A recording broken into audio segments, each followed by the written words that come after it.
The light arrives on the coast of southern Brittany, not as a sudden burst, but as a slow, patient seepage, the color of worn pewter. It begins in the vast open stretch of the Gulf of Morbihan, a body of water so intricately laced with islands and submerged rocks that the sea itself seems hesitant to leave. In this summer of 1689, the dawn does not break. It lifts like a thin veil of mist rising from the surface of the tidal flats, revealing the world in increments rather than revelations. The first indication that night is loosening its grip comes from the texture of the sky above the eastern hills, a shift from the deep blue-black of midnight to a softer shade of charcoal that holds within it the faintest memory of silver. This is the grey light of the salt marsh, a light that seems to be filtered through layers of cloud and sea spray long before it touches the clay of the evaporation ponds. You might imagine standing at the edge of the marsh, where the land gives up its pretense of solidity and dissolves into a maze of narrow channels and wide rectangular basins. The air at this hour carries a specific weight. It is cool enough to raise the flesh on your arms, yet thick with the scent of iodine and the mineral breath of exposed mud. Nothing moves quickly here. Even the wind, which will later stir the surface of the brine, is now asleep in the long grass that fringes the earthen dikes. The silence is not absolute, but composed of 1,000 tiny, indistinct sounds that blend into a single low hum, the distant sigh of the retreating tide far out across the flats, the minute trickle of water seeping through the sluice gates that control the flow from the reservoir pond, and the occasional sharp cry of a curlew hidden somewhere in the grey veil that obscures the horizon. These sounds do not interrupt the calm. They are the calm itself, the steady, rhythmic breathing of a landscape that has been shaped by the repetition of tides and the slow, deliberate labor of hands. The salt marsh is a place built entirely of edges and levels. The path that leads from the cluster of low stone houses in the village is packed hard by generations of footsteps and the iron rims of cartwheels, yet it is no wider than a man's outstretched arms.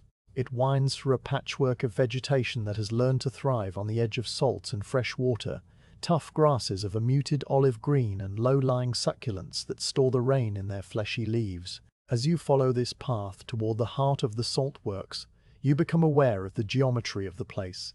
It is a geometry imposed not by architects with plumb lines, but by the necessity of gravity and the relentless pull of the moon on the Atlantic. The large, irregular basin to your left is the facière, the first resting place for the seawater that is allowed to flood in during the high spring tides. Here the water is deepest and most turbid, a cloudy soup of suspended silt and microscopic life that will slowly settle out over the course of many days.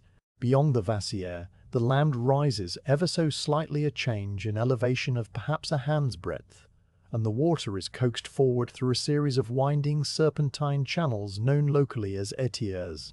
These waterways are the veins of the marsh, and in the grey light of early morning their surfaces appear as smooth ribbons of unpolished steel laid flat across the dark earth. The sound of water moving through these channels is a sound you must lean very close to hear.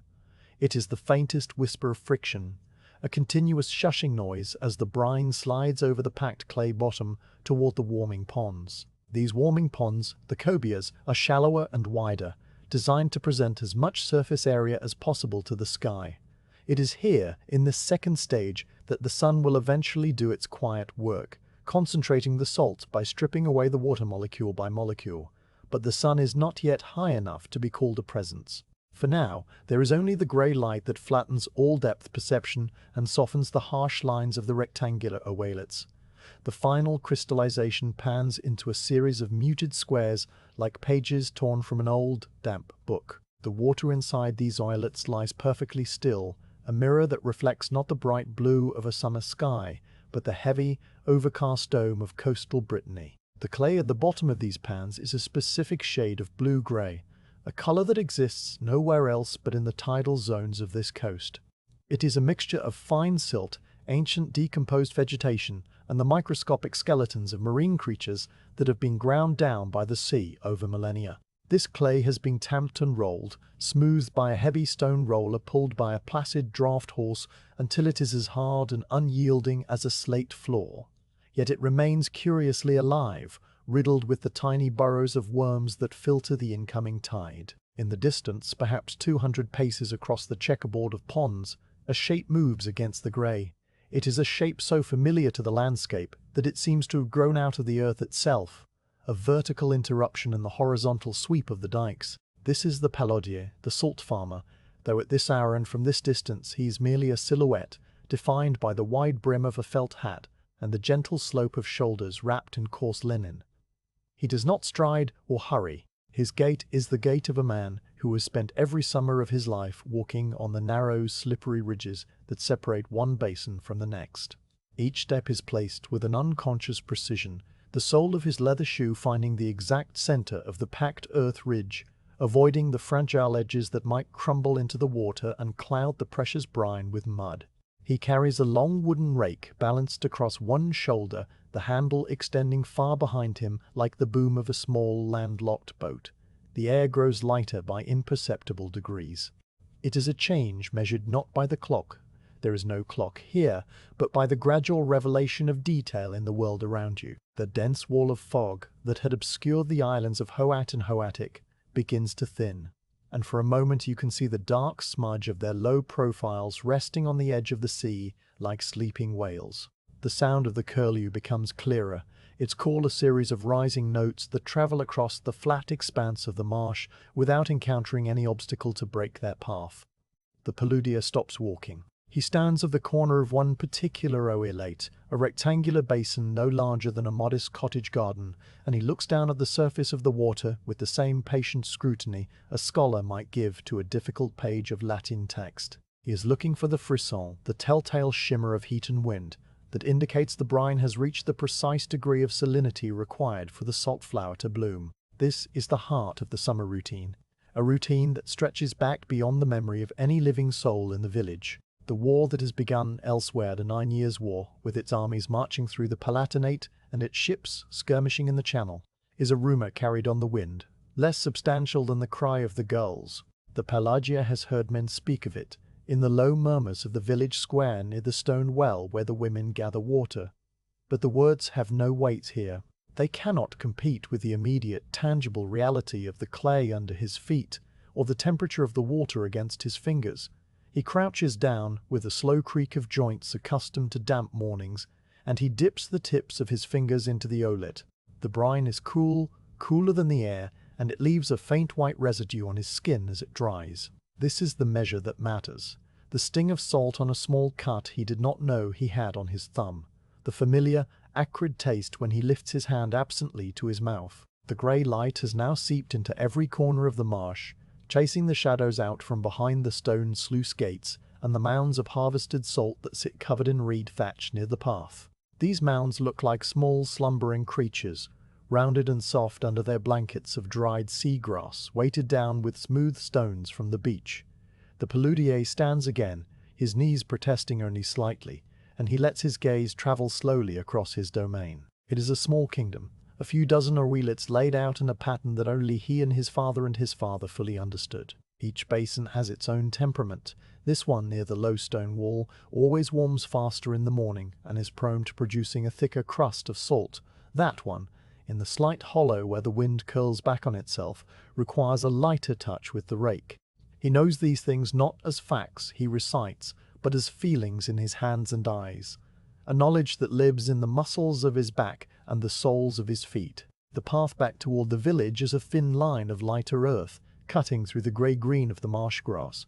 Along this path the paludier will eventually walk, his rake still balanced on his shoulder, his head slightly bowed as if in conversation with the ground. But for now, in this long, slow moment of the morning, he remains at the edge of the water. The sun, still hidden behind a thick bank of cloud that sits on the horizon like a roll of unspun wool, begins to send a diffuse, pale glow across the entire basin. The surface of the olet, which a moment ago was the colour of cold iron, now takes on the faintest hint of a milky opalescence. It is a change so subtle that you might think you imagined it, a trick of the eye caused by staring too long at the same spot. But the paludier sees it. He nods once, a small private gesture of acknowledgement. The day has begun. The water is ready to be coaxed toward its slow transformation, and the quiet work of raking the salt from the surface of the sea will continue as it has always continued, undisturbed by the distant rumble of history happening somewhere beyond the grey horizon. The ololet is not merely a hole in the ground filled with seawater. It is a carefully constructed vessel, a rectangle of compressed earth and clay that holds the final stage of the brine's long journey from the open Atlantic to the white crystals that will eventually be scraped from its surface. Understanding the olet requires stepping away from the water's edge and looking down at the ground itself, at the precise, almost invisible architecture that lies beneath the shimmer of the salt pan. In the grey light of the Breton summer, the edges of these rectangular basins are defined by low earthen walls called bosses, which rise no higher than a man's knee. These walls are not thrown up haphazardly. They are shaped and smoothed over generations until their slopes are as gentle and predictable as the curve of a well-worn step. The clay that forms these walls is the same clay that lines the bottom of the basin, a dense blue-grey material that feels cool and slightly greasy to the touch when wet and hard as fired brick when dry. The process of creating such a basin begins long before the first drop of seawater is allowed to enter. You might observe the paludier in the early weeks of spring, before the true heat of summer arrives, performing the labour of the rais-du-bee, the repair and maintenance of the salt works. This is not work that announces itself with noise. It is the quiet, persistent scraping of a tool called a rabat against the floor of an empty oeillet, a flat wooden blade fixed to a long handle that is pushed and pulled across the clay surface to shave off any irregularities. The sound of this work is a soft, rhythmic scratching, a sound so low and constant that it blends into the background noise of the wind and the distant gulls until it becomes indistinguishable from the silence itself. The paludier walks slowly backward across the empty basin, his feet bare so that he can feel the smallest pebble or the slightest dip in the clay under his soles. He pushes the rabbit forward with a motion that comes from the shoulders, a long, sweeping stroke that peels away a thin layer of dried mud and algae, revealing the smooth, firm skin of the pond beneath. This clay floor is the heart of the ollie's function. It must be impermeable, for any crack or fissure would allow the precious, concentrated brine to seep away into the earth and be lost. To achieve this, the clay is not simply dug up and spread. It is puddled, a term that describes a long, patient process of mixing the heavy soil with just enough water to form a plastic, workable mass, and then treading it, compressing it under the weight of feet, or the slow drag of a heavy stone roller pulled by a placid horse. The roller itself is an object of quiet fascination, a cylinder of granite, perhaps 3 feet wide, with a wooden axle that creaks softly as it turns. The horse that pulls it is an old, steady creature, whose hooves make deep, sucking sounds in the wet clay, and who requires no direction other than a gentle click of the tongue from the paludier walking beside it. Back and forth they go, across the empty rectangle, the stone pressing down, squeezing out the air and water, transforming the loose, friable earth into a surface as smooth and hard as a potter's wheel. This is the foundation upon which the summer's harvest will depend. The dimensions of the oeillet are not arbitrary. They are dictated by the reach of a man's arm and the length of the rake handle, by the angle of the prevailing wind and the path of the sun across the summer sky. Each basin is roughly rectangular, perhaps 20 or 30 paces long and half as wide, but the exact shape varies slightly depending on the contour of the land. What is constant is the subtle slope. The floor of the oeillet is not perfectly flat. It inclines almost imperceptibly from the channel where the water enters toward a deeper corner at the far end, a corner called the coin de sel. This is where the rake will eventually gather the floating crystals, pushing them against the clay bank in a small, glistening drift. This slope is so gentle that the eye cannot perceive it, yet the water knows it is there. The brine flows with a patience that matches the paludier's own, creeping along the gradient over the course of hours, guided by gravity's faint whisper. The walls of the bosses are studded with a particular kind of vegetation that has learned to thrive in this salty, sun-baked environment. Sea lavender, or statice, sends up thin, wiry stems crowned with tiny purple flowers that look like delicate paper clusters. Its roots bind the clay together, preventing the walls from eroding during the heavy rains of autumn and winter. In the summer months, the flowers are dry and faded, turning a pale, dusty lavender that complements the grey and brown of the earth. Between the clumps of sea lavender grows a fine, tough grass called obione, or saltbush, a fleshy plant whose small leaves store moisture and taste intensely of the sea. The paludier occasionally plucks a leaf as he walks, chewing it absently as he surveys the water level, the sharp, salty tang a reminder of the element he is working with.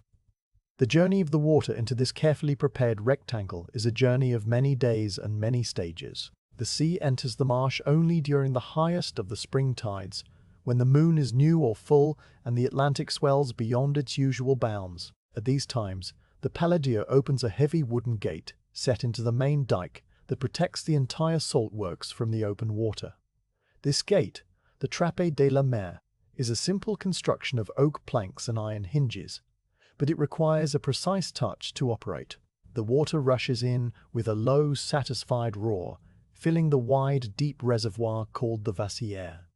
Here it rests, a vast, shallow lake of cloudy, grey water, for a period of about 2 weeks. During this time, the silt and the fine, suspended mud settle slowly to the bottom, a process of natural clarification that is aided by the stillness of the water and the warmth of the sun. From the vasier, the now slightly clearer water is drawn off through a series of narrow channels, the étiers.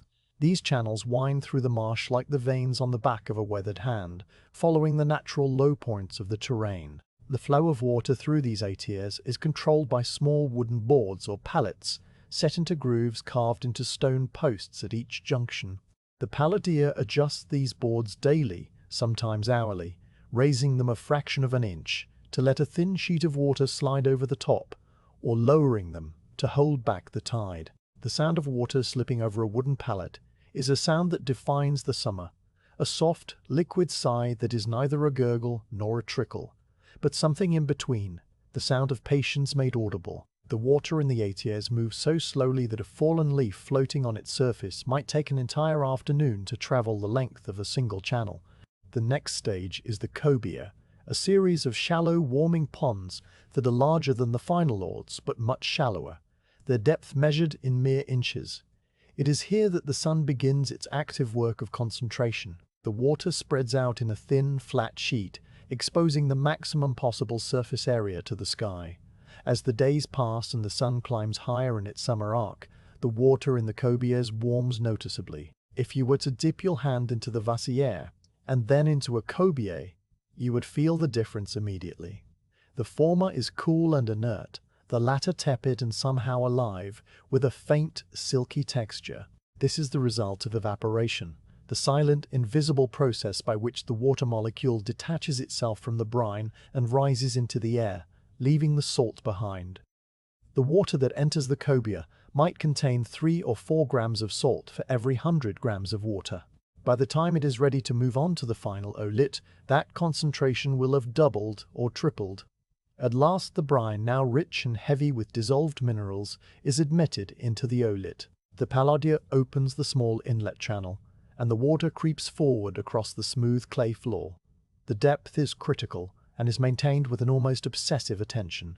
The water in the olit should be no deeper than the width of a man's thumb, about 2 or 3 centimeters. This shallow depth allows the sun's heat to penetrate to the very bottom of the basin, warming the clay itself and promoting the formation of the delicate salt crystals. The paludier checks this depth constantly. He has a small stick, a simple piece of reed or a straight twig, which is notched to the precise measurement. He wades slowly into the olit, the water swirling gently around his bare ankles, and he places the stick vertically into the water, observing the way the surface tension climbs up the wood. If the level is too high, he adjusts a pallet downstream to let a little more water escape. If it is too low, he opens the inlet a crack to admit a slow, steady trickle. The clay bottom of the olit is not entirely sterile. A thin film of microscopic algae coats the surface, a community of single-celled plants that thrive in the extreme salinity. This algae is responsible for the faint, earthy scent that rises from the basin on warm afternoons, a smell that is part mud, part iodine, and part something else entirely, a clean, almost metallic fragrance that is the signature of the salt marsh. The algae also play a role in the crystallization process, providing a subtle template upon which the salt molecules can begin to arrange themselves. As the brine continues to evaporate under the watchful eye of the sun, a faint crust begins to form on the surface. It starts at the edges, where the water is shallowest and the clay is warmest, a thin, translucent skin that wrinkles at the slightest touch of wind. This is the moment the paludier has been waiting for, the culmination of all the digging and tamping and rolling and adjusting. The oelet is no longer just a clay basin, it is a vessel of transformation, a place where the dissolved memory of the ocean is coaxed back into solid form. The construction of the oelet, with its precise slope and its impermeable floor and its low walls of compacted earth, is an act of quiet, profound understanding. It is an understanding of water and wind and sun, of the weight of clay and the patience of a horse, of the way a tiny piece of algae can help a crystal grow. It is knowledge that has been passed down through countless summers, not in words or written instructions, but in the feel of the rabbit in the hands and the sight of the water creeping toward the coin desal. And as the paludier stands at the edge of his finished basin, watching the first faint shimmer of salt appear on the still surface, he is not thinking of the labor that has brought him to this point. He is simply waiting, with the same patience that is built into the very walls of the oelet, for the flower of the sea to bloom. The tool that rests against the wall of the stone shed is known as the lass, a word that sounds like the final breath of a sigh when spoken quietly. It is a rake, unlike any used for gathering leaves or smoothing garden soil. The handle is long, nearly the height of a man, and it tapers gently from a thickness that fills the palm at the grip to a slender, flexible end near the blade. The wood from which it is carved is not oak, which would be too heavy and would tire the arms before the morning was half spent. It is not beech, which would splinter under the constant assault of brine and sun. It is chestnut, or sometimes a pale, lightweight pine from the inland forests, chosen specifically for the quality of its grain and its willingness to float. A rake that accidentally slips into the oelet must not sink to the bottom, where it would disturb the precious clay and plough the water. It must rest on the surface, buoyed by the salt-rich brine, waiting to be retrieved with a gentle lift. The paludier selects his rake each morning from a small collection leaning in the corner of the shed, a dim space that smells of dried earth, old straw, and the faint, clean sharpness of salt that has permeated every surface over the decades. The shed has no door, only a low opening facing away from the prevailing wind, and the light that enters is soft and indirect, falling across the packed dirt floor in a pale rectangle. The rakes stand upright, their blades resting on the ground and their handles reaching up into the shadows of the low roof. They are not identical. Each has its own history written in the wear of the wood and the subtle curve of the shaft. One handle is slightly darker where it has absorbed the oils from a particular set of hands over many summers.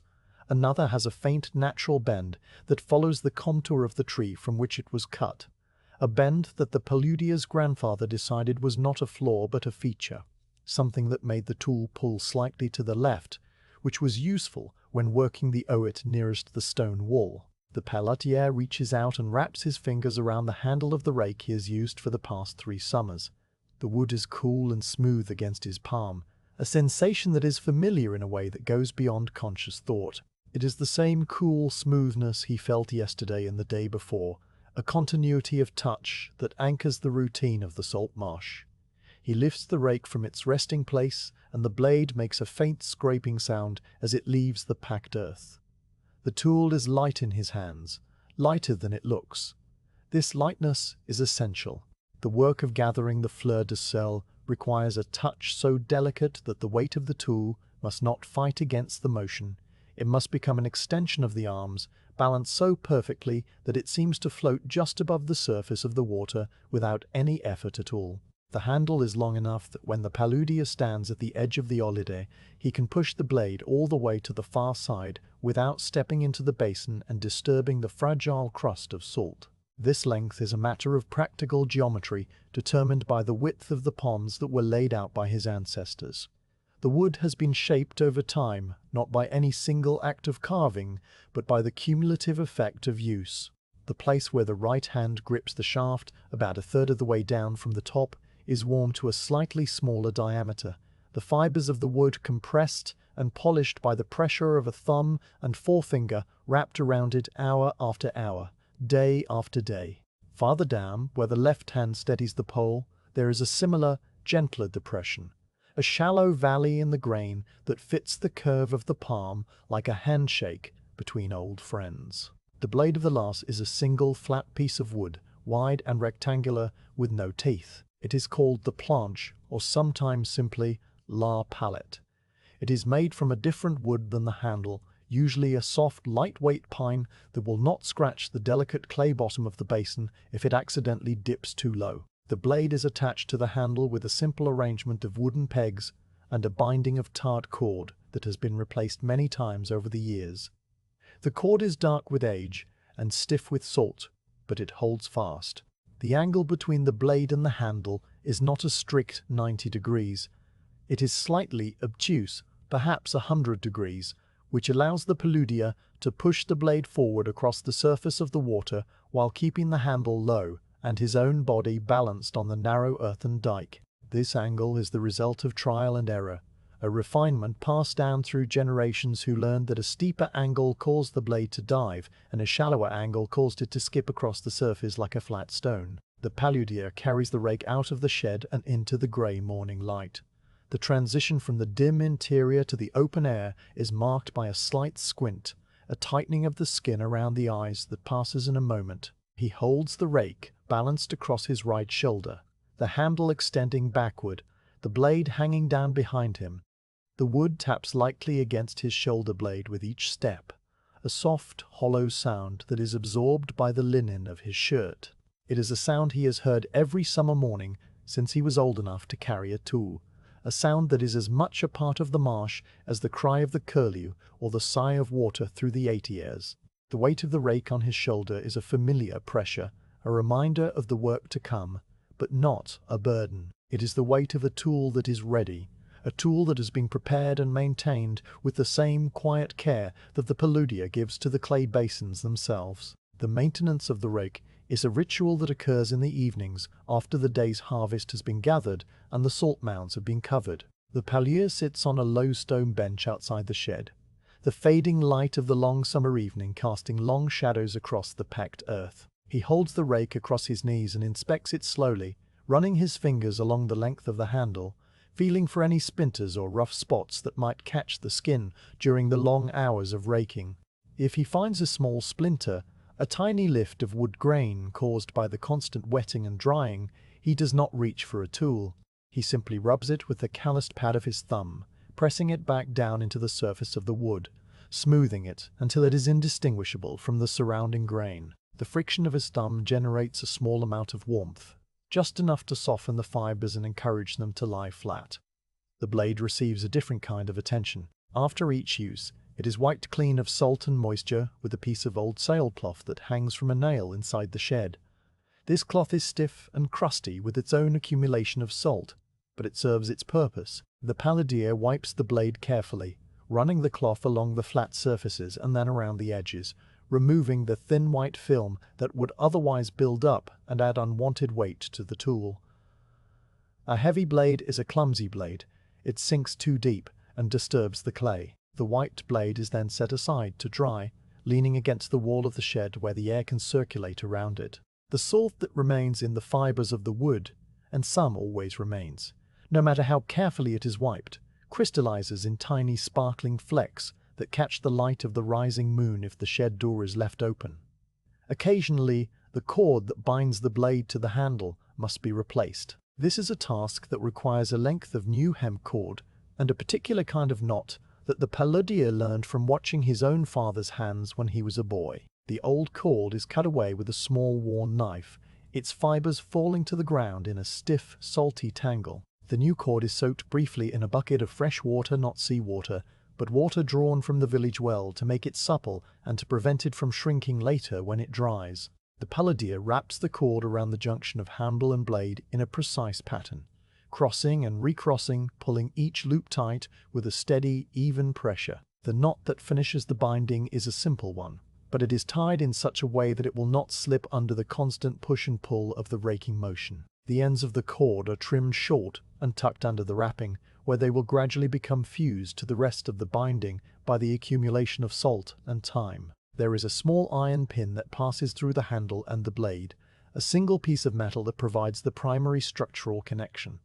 This pin is old, older than the paludier himself. It was forged by a smith in a village several miles inland, a man whose name has been forgotten but whose work endures. The iron is dark with age, covered in a thin, stable patina of rust that does not flake or spread. The paludier checks this pin occasionally, wiggling it with his fingers to ensure it is still tight in its hole. If it loosens, and it does, very slowly, over the course of many months, he taps it gently with a small stone, driving it back into the wood until it is flush with the surface. The sound of stone on iron is a sharp, ringing note that stands out against the soft background noises of the marsh, a single clear chime that fades quickly into the damp air. The wood of the handle, where it passes through the grip of the paludier's right hand, has taken on a particular sheen. It is not a gloss like that of varnished furniture. There is no varnish here, no artificial finish of any kind. It is the natural polish that comes from the constant friction of skin and the absorption of the faint oils that every human hand produces. This polished area is darker than the rest of the handle, a warm amber brown that contrasts with the pale silvery grey of the untouched wood near the top. If you were to look closely, you would see the fine parallel lines of the wood grain, each one a record of a year of growth in the forest where the tree once stood. The grain is straight and true, with no knots or swirls to weaken the structure. This was a tree that grew slowly and steadily, without interruption, in a place where the soil was deep and the competition for light was gentle. The paludier does not think about the tree or the smith or the generations of hands that have held this rake before him. He does not think about the history of the tool in any conscious, narrative way. The knowledge is simply present, a part of the texture of his daily life. When he lifts the rake in the morning, he feels the smooth, worn spot under his right hand and the gentle curve of the shaft under his left, and these sensations are as familiar and unremarkable as the feeling of his own breath in his chest. The tool is an extension of his intention. When he wants to gather the floating crystals of salt, he does not think, "I will now move the rake." He simply moves it, and the rake responds, its long handle translating the small motions of his shoulders and wrists into the wide, sweeping arc of the blade across the surface of the eaulet. This relationship between the paludier and his rake is built over time, through the repetition of the same motions in the same basins under the same pale Breton sky. It is a relationship that requires no words and no dramatic gestures. It is sustained by the small, quiet acts of maintenance, the wiping of the blade, the smoothing of a splinter, the tightening of a cord that fill the margins of the day. The rake leans against the wall of the shed at night, its blade resting on the packed earth, its handle reaching up into the shadows.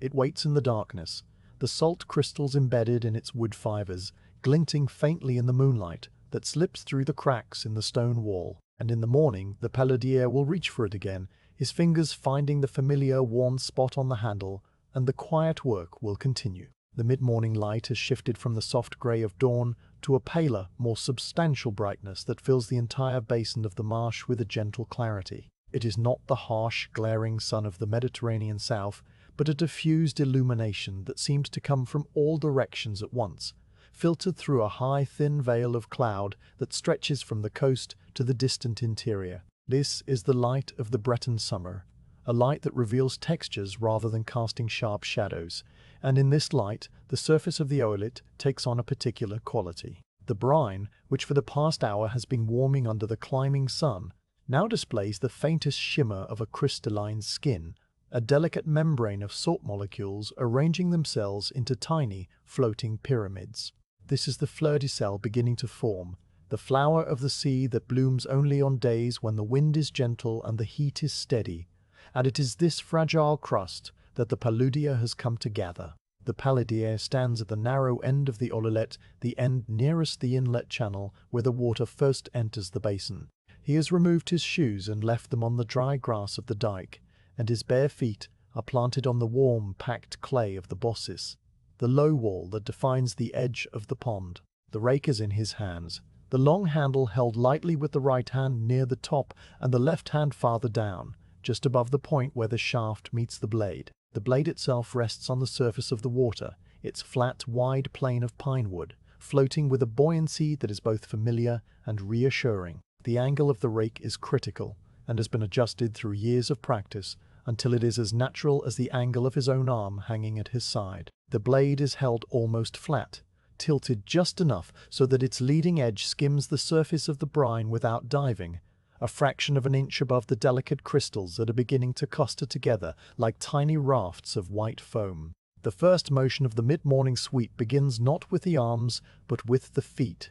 The paludier takes a small, deliberate step backward along the top of the bosses, his left foot moving first, finding the solid, familiar ground of the packed earth path. As his body shifts backward, his arms extend, pushing the rake forward across the surface of the olet. The motion is smooth and continuous, a single flowing gesture that translates the backward step of the legs into the forward glide of the blade. The blade travels perhaps 2 feet across the water, and as it moves, it collects the floating crystals that lie in its path. The salt does not resist. It gathers against the flat face of the blade with a softness that can be felt through the long handle as a faint, subtle increase in pressure, a gentle tugging that tells the paludier the rake is doing its work. The sound that accompanies this motion is a quiet, ripping whisper, the sound of a thin layer of salt being peeled from the surface of the brine. It is not a splash or a gurgle, but a soft, continuous shush, like the sound of fine silk being drawn across a smooth table. At the end of the forward push, the blade is near the opposite wall of the olet, and the paludier pauses. He does not lift the rake from the water. He simply stops moving, allowing the tool to float in place, the blade resting on the surface with its small accumulation of white crystals clinging to the wood. This pause is a part of the rhythm as essential as the motion itself. It is a moment of stillness in which the water settles, the tiny ripples caused by the passage of the blade subside, and the paludier assesses the result of his stroke. He looks at the line of clear brine that now stretches behind the blade, a path of darker water where the salt crust has been removed. He notes the thickness of the crystals gathered against the wood, a measure of how quickly the salt is forming today. He feels the weight of the rake in his hands, a weight that is increased by an almost imperceptible amount, the added mass of the wet salt that clings to the blade. Then, with the same unhurried deliberation, he begins the return motion. He steps forward, his right foot moving back to its original position, and as he does so, he draws the rake toward him across the surface of the elet. The blade, still floating, now pushes the accumulated salt toward the edge of the basin where he stands. This is the critical part of the sweep, the gathering of the harvest. The salt crystals, light and fragile, slide across the surface of the brine in a small white drift that precedes the blade like a miniature cloud. The sound of the return stroke is slightly different from the outward push, a softer, more muted whisper because the blade is now moving through water that has already been cleared of its crust.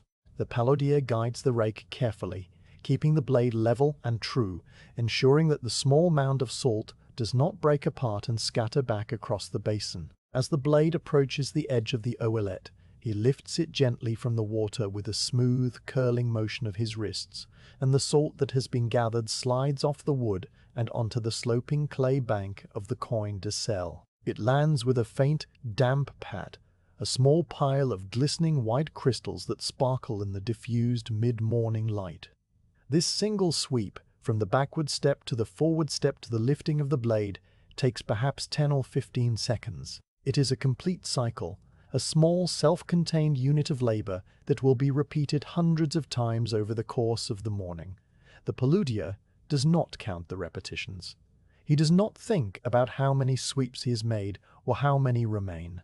The rhythm itself carries him forward, the steady alternation of step and push and pause and draw becoming a kind of quiet meditation that occupies the body while leaving the mind free to drift among the simple observations of the marsh. His attention is focused but not strained, a soft, diffuse awareness that takes in the feel of the rake handle in his hands, the sight of the salt crystals forming on the water, the sound of his own steady breathing, and the distant, constant murmur of the sea beyond the dikes. The angle of the rake is adjusted subtly throughout the morning in response to the changing conditions of the olet. When the salt crust is thin and newly formed, the blade is held almost perfectly flat, its leading edge barely touching the surface so that it gathers only the lightest, most delicate crystals.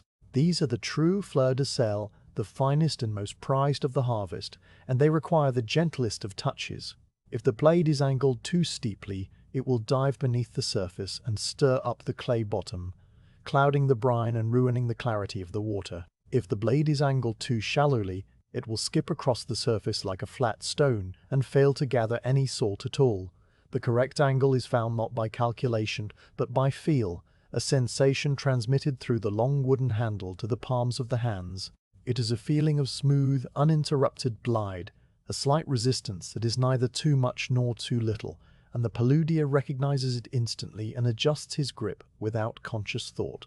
As the morning progresses and the sun climbs higher, the salt crust thickens. The crystals grow larger and heavier, and they begin to sink slightly below the surface rather than floating on top.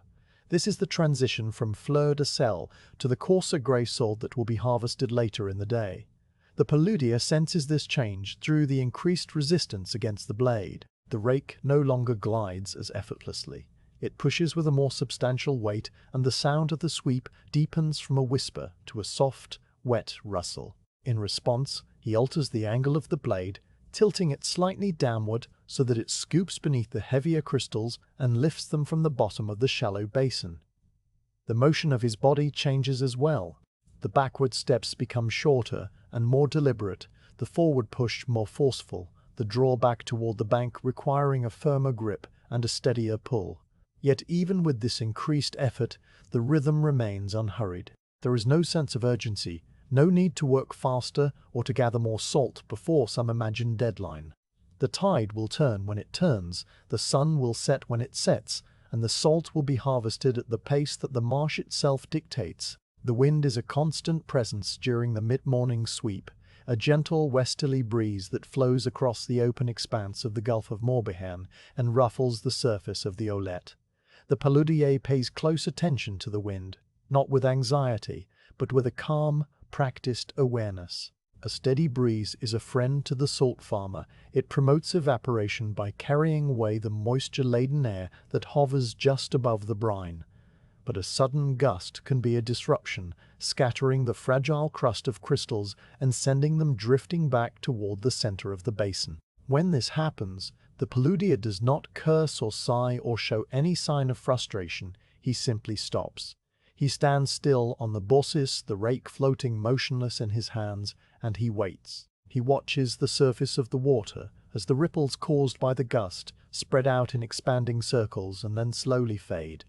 He feels the wind press against his cheek and the linen of his shirt, and he gauges its strength and direction. When the water has settled back into its former stillness and the salt crystals have regrouped into their delicate rafts, he resumes the sweep. The pause has cost him nothing but time, and time is the one thing the salt marsh possesses in abundance. The soundscape of the mid-morning sweep is a composition of soft, repetitive noises that blend together into a single, soothing texture.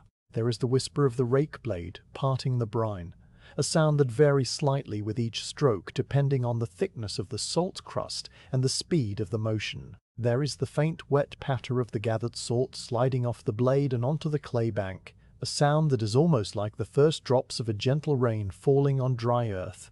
There is the soft, rhythmic scuff of the paludier's bare feet on the packed clay of the bosses as he steps backward and forward, a sound so quiet it is barely audible above the wind. There is the distant cry of the gulls, circling over the mudflats exposed by the receding tide, their voices carrying across the flat expanse of the marsh with a clarity that seems to belong to another world. And beneath all these sounds, there is the low, constant murmur of the sea itself, the deep, resonant breathing of the Atlantic as it rises and falls beyond the protecting dikes. The paludier's body moves through the sweep with an economy of motion that has been refined over decades of summers.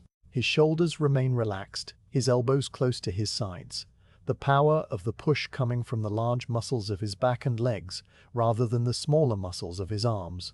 His grip on the rake handle is light but secure, the fingers wrapped around the wood with a pressure that is just enough to maintain control without creating tension. His gaze is directed downward at the surface of the Olette, but his peripheral vision takes in the broader landscape, the neighboring salt pans where other paludiers are engaged in the same slow dance, the low stone walls that divide one property from the next, the distant line of the dunes that separate the marsh from the open beach. He does not watch these things consciously, they are simply there, a part of the familiar visual field that has become as natural and unremarkable as the sight of his own hands.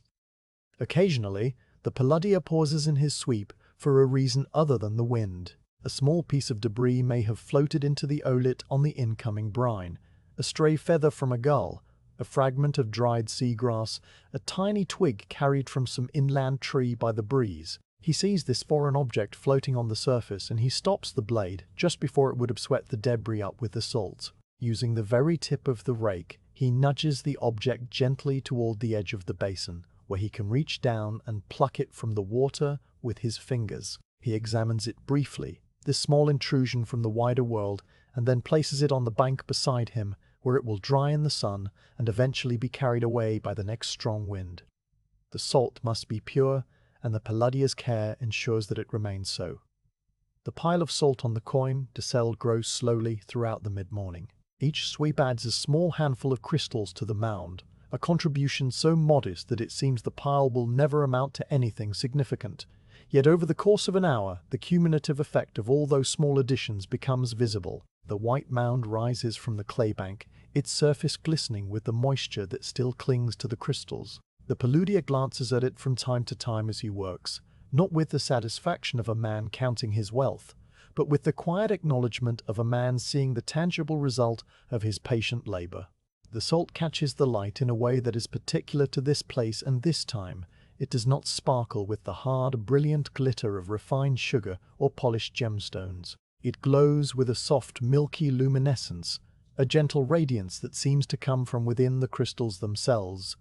This is the light of the fleur de sel, the light of the sea, transformed into something that can be held in the hand. The mid-morning sweep continues without interruption, without variation, without any event that could be called noteworthy. The sun climbs higher, the light grows stronger, the pile of salt grows incrementally larger. The paludier steps backward and forward, pushes and draws, pauses and resumes. His breathing is steady and deep, his heart rate slow and regular. The world of the salt marsh, bounded by the grey sea and the pale sky, revolves around this single, repetitive motion. It is a motion that asks nothing of the mind, but offers everything to the body. A rhythm that soothes and calms and eventually lulls the awareness into a state of quiet, peaceful drift. And when the morning has advanced to that point where the sun is nearly overhead and the heat begins to press down with a gentle, insistent weight, the paludier will finish his sweep, lift the rake from the water, and carry the morning's harvest to the waiting salt cart. But that is still some time away. For now, there is only the whisper of the blade and the slow, patient gathering of the sea's white flower. The sky over the Gulf of Morbihan is a living document written in a language of cloud and wind and shifting light, a language that the paludier has been reading since before he could speak. On this summer afternoon in 1689, as the sun begins its slow descent from the high point of midday, he stands at the junction of two narrow earthen paths that divide his salt works from those of his neighbor to the west. His rake rests vertically beside him, the butt of the handle planted on the packed clay and the blade pointing upward toward the pale dome of the heavens. He is not working now. He is watching. His head is tilted back slightly, his eyes narrowed against the diffuse brightness, and his entire posture communicates a patient, focused attention that has nothing to do with hurry and everything to do with the careful interpretation of signs that are invisible to those who do not know how to look. The wind that brushes across his face comes from the west, from the open expanse of the Atlantic beyond the islands of Huet and Huatic. It is a westerly breeze, what the old fishermen and salt workers of this coast call a suroy, and it carries with it a particular set of qualities that the paludier assesses without conscious thought. The temperature of the wind is mild, neither too cool nor too warm, and it holds a level of moisture that feels comfortable against the skin rather than clammy or parching. The paludier lifts his chin slightly and draws a slow breath through his nose, sampling the air for the faint, clean scent of distant rain, or the sharper, more mineral smell of a wind that has traveled over dry land. Today the wind smells only of the sea, a compound fragrance of salt spray, exposed tidal mud, and the deep, clean coldness of water that stretches unbroken for 1,000 miles to the east. This is a good sign, a wind that will carry moisture away from the basins without bringing storms in its wake. The direction of the wind is as important as its character. A wind from the west or northwest, the norush. The noro is the paludier's preferred companion during the summer months. These winds travel across the vast cool surface of the ocean and arrive on the Breton coast with a steadiness and a predictability that the salt farmer relies upon. They push the air across the shallow basins in a continuous, gentle flow, lifting the water vapor that rises from the warming brine and carrying it inland toward the green hills of the Argote. This constant movement of air is the engine of evaporation, the invisible force that strips the water molecules from the surface of the oolette and leaves the salt behind.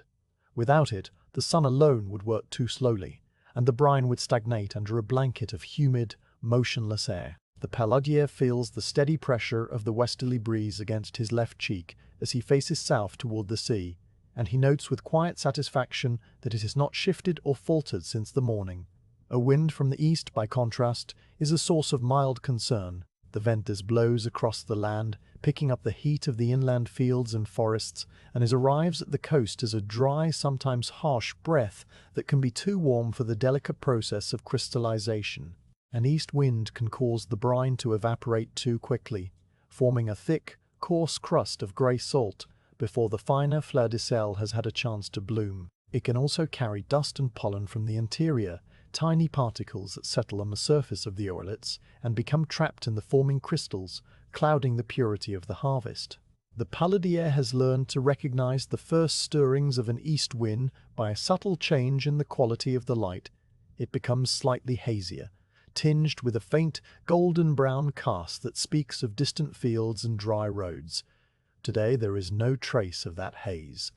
The light remains the clear, silvery grey of a maritime afternoon. The clouds that drift across the sky above the salt marsh are the paludier's other text, a slow-moving narrative written in shapes and shades of white and grey.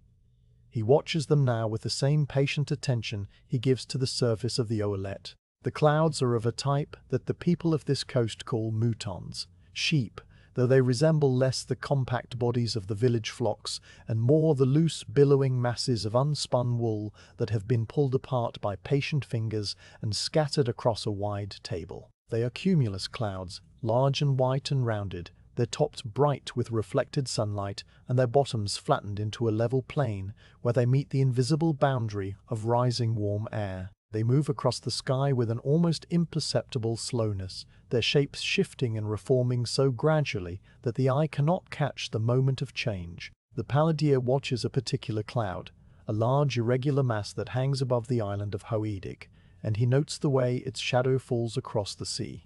The shadow is a patch of darker blue-grey that moves across the surface of the water like a slow, silent creature, and it will take perhaps half an hour to cross from the island to the mainland shore.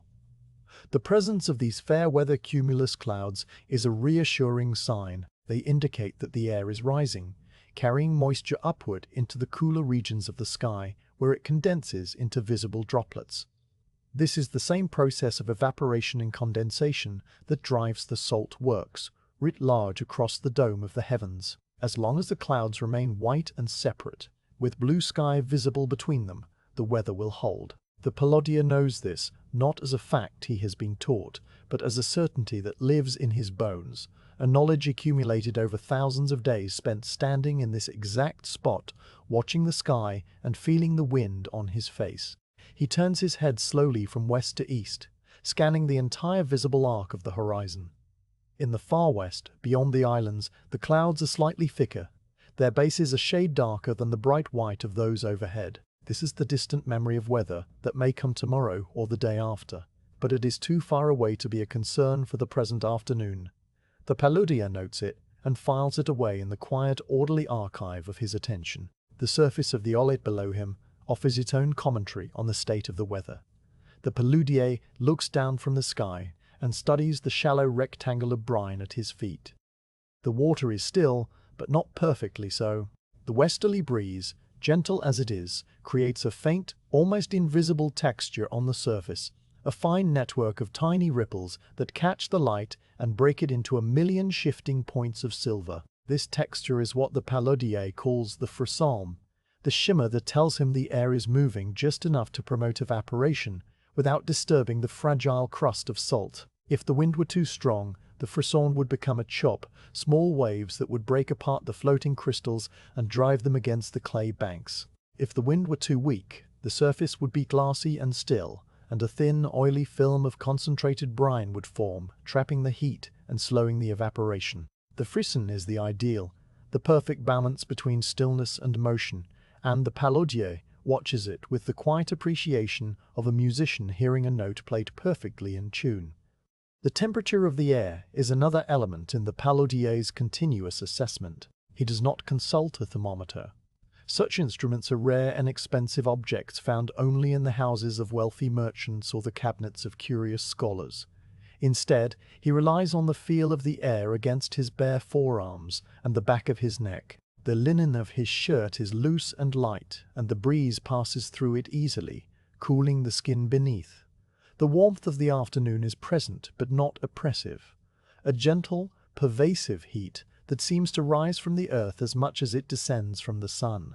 The clay of the bosses under his bare feet is warm to the touch, having absorbed the sun's energy over the long hours of the morning. This warmth is transferred to the water in the ullet, helping to maintain the ideal temperature for crystallization. The paludier knows that if the clay becomes too hot, if the sun beats down without the moderating influence of the sea breeze, the brine will heat too quickly, and the salt will form in coarse, irregular crystals that are less valued at the market. Today the balance is right. The warmth of the earth and the coolness of the wind working together in a harmony that requires no adjustment. The paludier's weather eye is not only fixed on the present moment, it is constantly scanning for signs of change.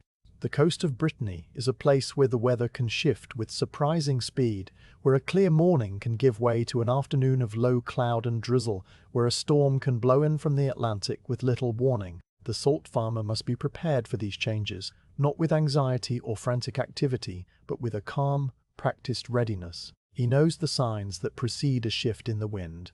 A subtle change in the pressure against his eardrums, a faint haze that begins to soften the sharp line of the horizon, the sudden appearance of high, wispy cirrus clouds that look like the tails of horses streaming across the blue. These mares' tails are the paludier's most reliable harbingers of approaching weather. They form at great altitudes, where the air is cold and thin, and they are composed of ice crystals rather than water droplets. Their presence indicates that a large system of moist air is moving in from the ocean and that rain may follow within a day or two. The paludier looks for them now, scanning the upper reaches of the sky where the blue is deepest and most intense. He sees none. The sky is clear except for the slow, woolly cumulus clouds, drifting at their middle altitudes. The relationship between the salt marsh and the weather is a relationship of intimate dependence. Every aspect of the paludier's work is governed by the conditions of the sky and the wind. The decision to open the sluice gates and admit fresh seawater into the vasier is timed to coincide with the high spring tides, which are themselves governed by the phases of the moon. The decision to move brine from the warming ponds into the fine lower outlets is made only when a period of stable, sunny weather is anticipated. The decision to begin the mid-morning sweep, the delicate gathering of the fleur de sel, is made only when the wind is steady from the west and the sky is clear or lightly clouded. If rain threatens, the paludier will not rake. The falling fresh water would dilute the concentrated brine and dissolve the crystals that have already formed, undoing in minutes the work of days. Instead, he will cover the salt mounds with extra layers of reed thatch, secure the wooden pallets in the channels to prevent flooding, and retreat to the shelter of the stone shed or the village house to wait out the weather. This waiting is not passive. It is an active, attentive state of readiness. The paludier listens to the sound of the rain on the slate roof and judges its intensity. He watches the rivulets of water running down the window pane and estimates how long the storm will last. He feels the shift in the wind direction through the small gaps around the door frame. When the rain begins to ease and the light outside brightens, he will venture out to inspect the basins, walking the narrow paths and assessing the damage. Usually, there is little to repair. A well-built salt marsh is designed to withstand the normal variations of the coastal weather, its channels and basins shaped to shed excess water rather than collect it. The paludier may need to adjust a few pallets to let out a layer of diluted surface water and allow the sun to begin its work again. Within a day, the marsh will have returned to its quiet, productive rhythm. On this particular afternoon, however, there is no sign of rain. The westerly breeze holds steady, the cumulus clouds drift in their slow, majestic parade, and the frisson on the surface of the Olit shimmers with the promise of a good harvest.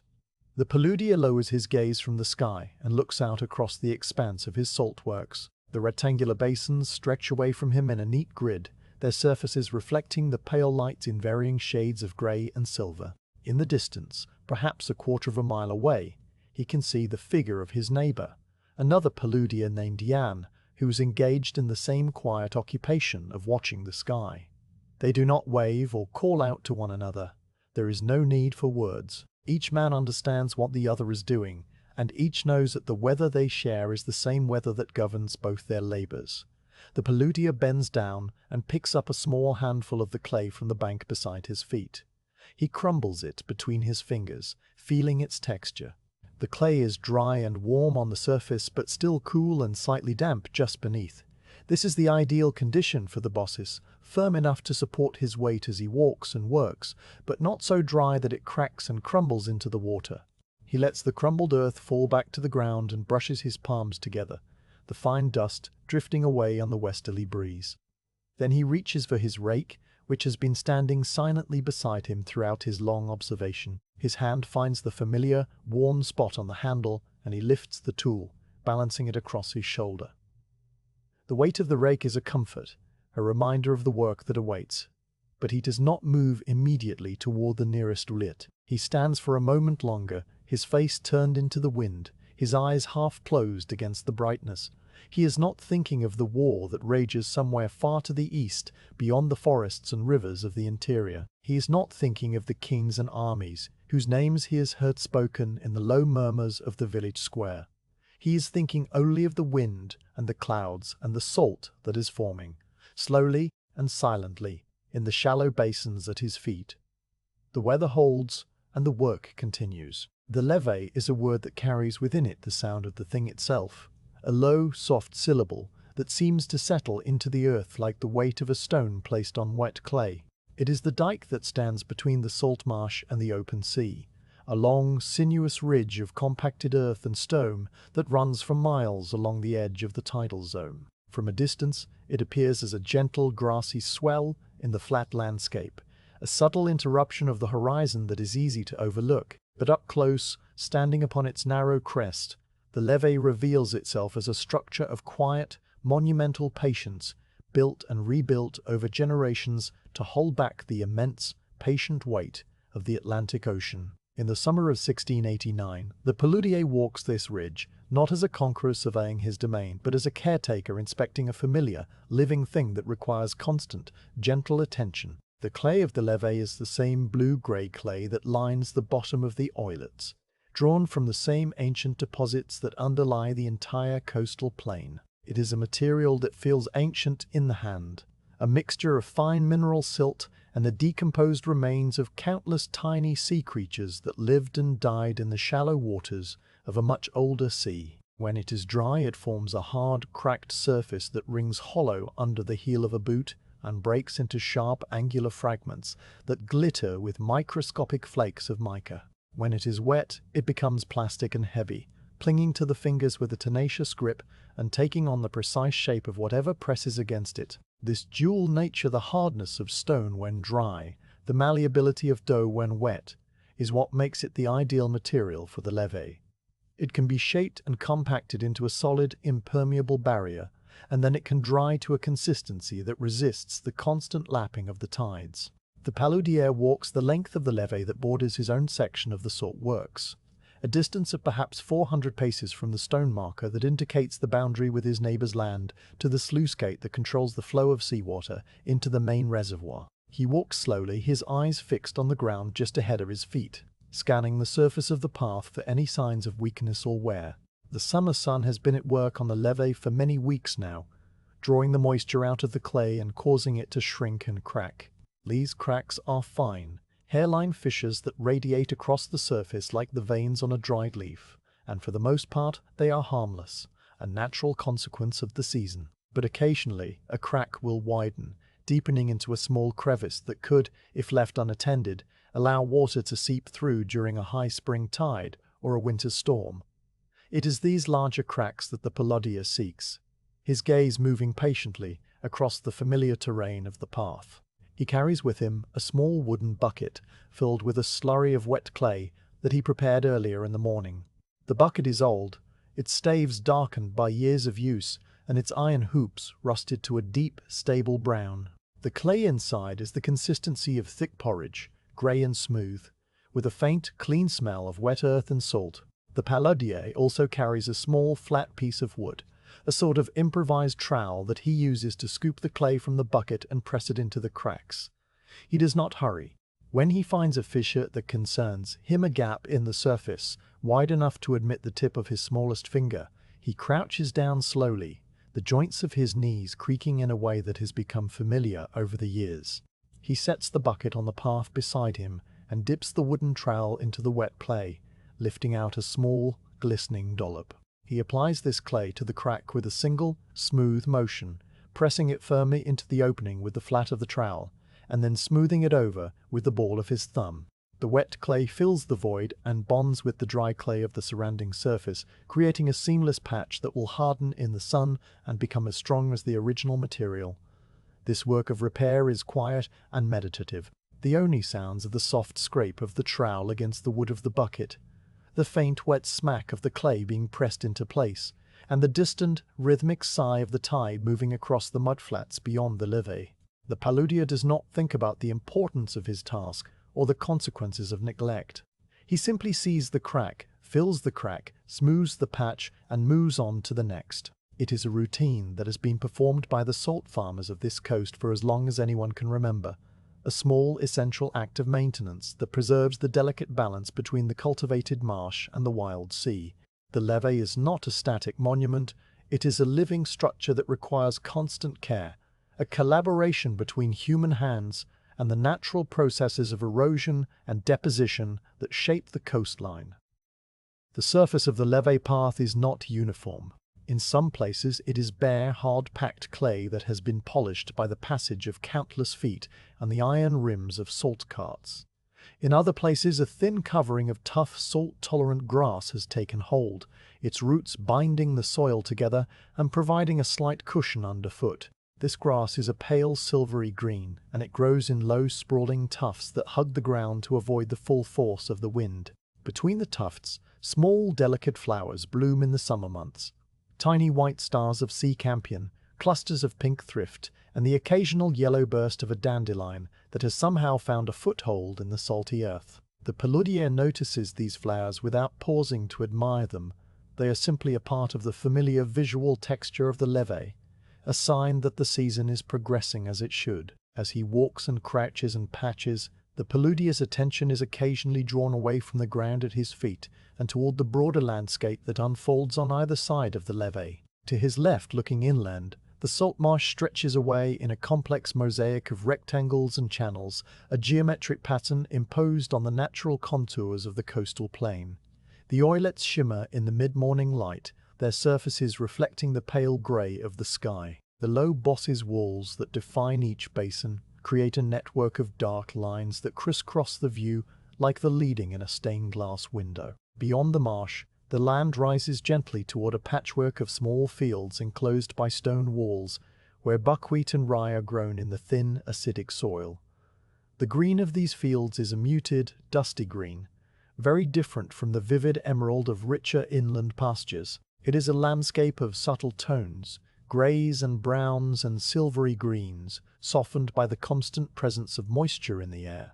To his right, looking seaward, the view is entirely different. The levee drops away in a steeper slope, its outer face covered with a dense mat of coarse grass and hardy shrubs that have been shaped by the prevailing wind into low, streamlined forms. Beyond the foot of the levee lies the estuary, the wide, flat expanse of the intertidal zone that is exposed at low tide and covered at high tide. At this hour, the tide is well out, and the estuary stretches toward the distant waterline like a vast, empty plain of dark mud and sand. The surface of the mudflats is not smooth. It is rippled and channeled by the action of the receding water, creating a complex pattern of shallow runnels and miniature sandbars that catch the light in different ways. Here and there, pools of trapped seawater glint like shards of broken mirror, scattered across the dark ground. The smell that rises from the exposed mud is rich and organic, a blend of salt and iodine and the faint, sulphurous tang of decaying vegetation. Farther out, beyond the estuarine, the sea itself is visible as a thin grey-blue line that merges with the sky at the horizon. On clear days, the islands of Hoat and Hoatic are visible as low, dark shapes resting on the water, their outlines softened by the haze that always hangs over the bay. Today, the haze is thicker than usual, and the islands are barely discernible, mere suggestions of land that fade in and out of view as the light shifts. The paludier pauses in his work for a moment, straightening up from a crouch and placing a hand on the small of his back. He gazes out toward the sea without any particular expression, his eyes resting on the distant waterline, with the calm, unfocused attention of a man who has looked at this view every day of his life. He is not thinking about the beauty of the scene or the vastness of the ocean. He is simply registering the presence of the sea, the state of the tide, the direction and strength of the wind. These are the practical observations of a man whose livelihood depends on understanding the rhythms of the water. A small flock of shorebirds works its way across the exposed mudflats, a loose group of sandpipers and plovers that move with quick, darting steps and sudden pauses. Their legs are thin as wires, and their beaks probe the soft mud in search of the tiny crustaceans and worms that live just beneath the surface. Their movements are synchronized in a way that seems almost choreographed, the entire flock shifting direction in a single, fluid wave, as if responding to a signal that is invisible to human eyes. The paludier watches them for a moment, his gaze following their progress across the flats. They are a familiar sight, as much a part of the summer marsh as the salt crystals forming in the oilets. He does not name them in his mind. He simply sees them and acknowledges their presence before turning his attention back to the path at his feet. The levee is not a uniform height along its entire length. It rises and falls in gentle undulations that follow the natural contour of the underlying land. In some places, it is high enough that the paludier must look down to see the surface of the marsh. In others, it is so low that the oilets on the inland side are nearly level with the top of the path. The highest points are the sections that face the open sea most directly, where the full force of the winter storms can drive waves against the outer slope. These sections are reinforced with a facing of rough, irregular stones that have been gathered from the beach over many years. The stones are not cut or shaped. They are used just as they were found, their rounded water-worn surfaces fitting together in a loose, interlocking pattern. The gaps between the stones are filled with packed clay and small pebbles, creating a solid, resilient barrier that can absorb the energy of the waves without crumbling. The paludier inspects these stone facings as he walks, looking for any stones that may have shifted or loosened. If he finds one, he crouches down and presses it back into place, adding a bit of wet clay from his bucket to seal the gap around its edges. The sound of the levee is a sound that is felt as much as heard. When the paludier stands still on the crest of the dike and closes his eyes, he can sense the low, continuous vibration that passes through the earth from the distant sea. It is the accumulated energy of countless waves breaking against the shore miles away, transmitted through the solid ground and up into the soles of his bare feet. It is a sound that is too deep to be called a rumble and too constant to be called a pulse. It is more like the slow, steady breathing of a vast, sleeping creature. The paludier is aware of this vibration in the same way he is aware of the temperature of the air or the direction of the wind, a background sensation that is always present but rarely rises to the level of conscious attention. The maintenance of the levee also involves the management of the vegetation that grows upon it. The grass that covers the slopes and the crest is not allowed to grow unchecked. If it becomes too long and lush, it can trap moisture against the clay surface and prevent the dike from drying properly, which can lead to softening and erosion. To prevent this, the paludier occasionally brings a small flock of sheep to graze on the levee. The sheep are a hardy, small breed with dark faces and thick, coarse wool that protects them from the salt spray and the wind. They move slowly across the dike, their heads down, their teeth cropping the grass with a steady, rhythmic sound. The paludier does not own the sheep himself. They belong to a farmer from a village a few miles inland. But an arrangement exists, a quiet understanding that has persisted for generations. The sheep keep the grass short, and in return the shepherd receives a small portion of salt at the end of the season. The sheep are on the levee today, A small group of perhaps a dozen animals, their dark shapes moving slowly against the pale green of the grass. They pay no attention to the paludier as he passes, and he pays no attention to them beyond a brief, automatic count to ensure that none have strayed. The clay of the levee has a particular texture that is best appreciated by touch. If you were to take a piece of the dry clay from the surface of the path and crumble it between your fingers, you would feel its fine, silky grain and the slight grittiness of the tiny sand particles that are mixed throughout. If you were to wet that same clay and work it in your palm, it would become smooth and plastic, taking on the warmth of your hand and the imprint of your skin. This is the clay that the paludier's ancestors used to build the first dikes on this coast. Long before any written record of the saltworks existed, they discovered that this particular blue-grey earth, when compacted and dried, could hold back the sea. They passed that knowledge down through the generations, not in words but in the feel of the clay between the fingers, the correct consistency that indicates it is ready to be used for repairs. The paludier knows this consistency instinctively. He can tell by the way the clay slides off his trowel whether it is too wet or too dry, and he adjusts the mixture in his bucket accordingly, adding a little water from a small leather flask or a pinch of dry, powdered clay from a pouch at his belt. The walk along the levee takes the better part of an hour when done properly, with all the stops and crouches and small repairs. By the time the paludier reaches the end of his section, the stone marker that stands at the boundary with his neighbour's property, his bucket is nearly empty, and his hands are coated with a thin, drying film of grey clay. He stops at the marker and looks back along the path he has just walked. The repaired cracks are visible as slightly darker patches on the surface of the dike, small rectangles of fresh clay that will soon blend in with the surrounding earth as they dry. There is a quiet satisfaction in this work, a sense of having done something small but necessary, of having contributed to the ongoing maintenance of a structure that is far older than himself and will, with care, endure far beyond his own lifetime. The paludier does not articulate this feeling. It is simply a part of the texture of his day, a familiar, comfortable sense of order and continuity. He turns and begins the walk back along the levee, retracing his steps toward the sluice gate where he began. The sun is higher now, and the heat is more pronounced, pressing down on his shoulders and the wide brim of his hat. The sea breeze, which had been gentle in the early morning, has freshened slightly, and it carries with it the clean, sharp scent of salt and the distant cry of gulls. The tide is beginning to turn, the water far out on the mudflats starting its slow, inevitable creep back toward the land. In a few hours, the estuarine will be covered once more. The levee will stand as a clear boundary between the blue-grey sea and the green-grey marsh, and the paludier will be back among his oilets, the rake in his hands, gathering the salt that the sun and the wind have coaxed from the brine. But for now, there is only the path along the crest of the dike, the familiar feel of the clay under his bare feet, and the quiet, steady work of keeping the sea in its place. The cart is not a grand conveyance, not one of the heavy iron-bound wagons that rumble along the royal roads carrying barrels of wine or bales of wool to the distant markets of Nantes or Rennes.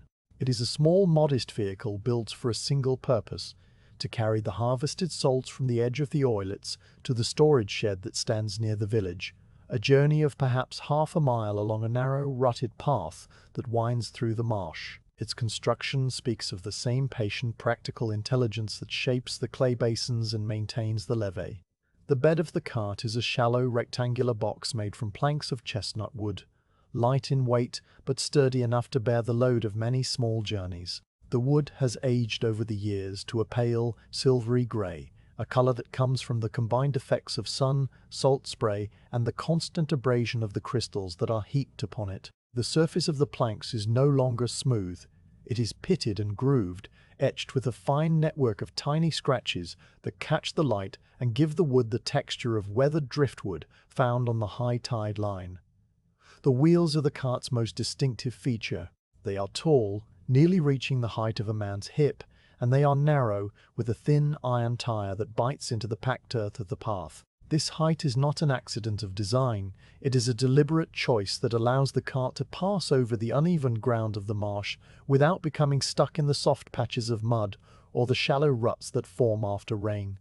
The spokes of the wheels are slender and slightly curved, carved from a tough, flexible wood that can absorb the shocks of the journey without cracking. The hubs are thick blocks of elm, greased with animal fat that has been rendered and mixed with a small amount of salt to prevent it from spoiling. This grease has a particular smell, a faint, rancid sweetness that mingles with the clean scent of the sea and the mineral tang of the salt. The paludier applies fresh grease to the hubs every few weeks, working it into the worn spaces with his fingers, feeling the smooth, cool texture of the fat as it softens against his skin.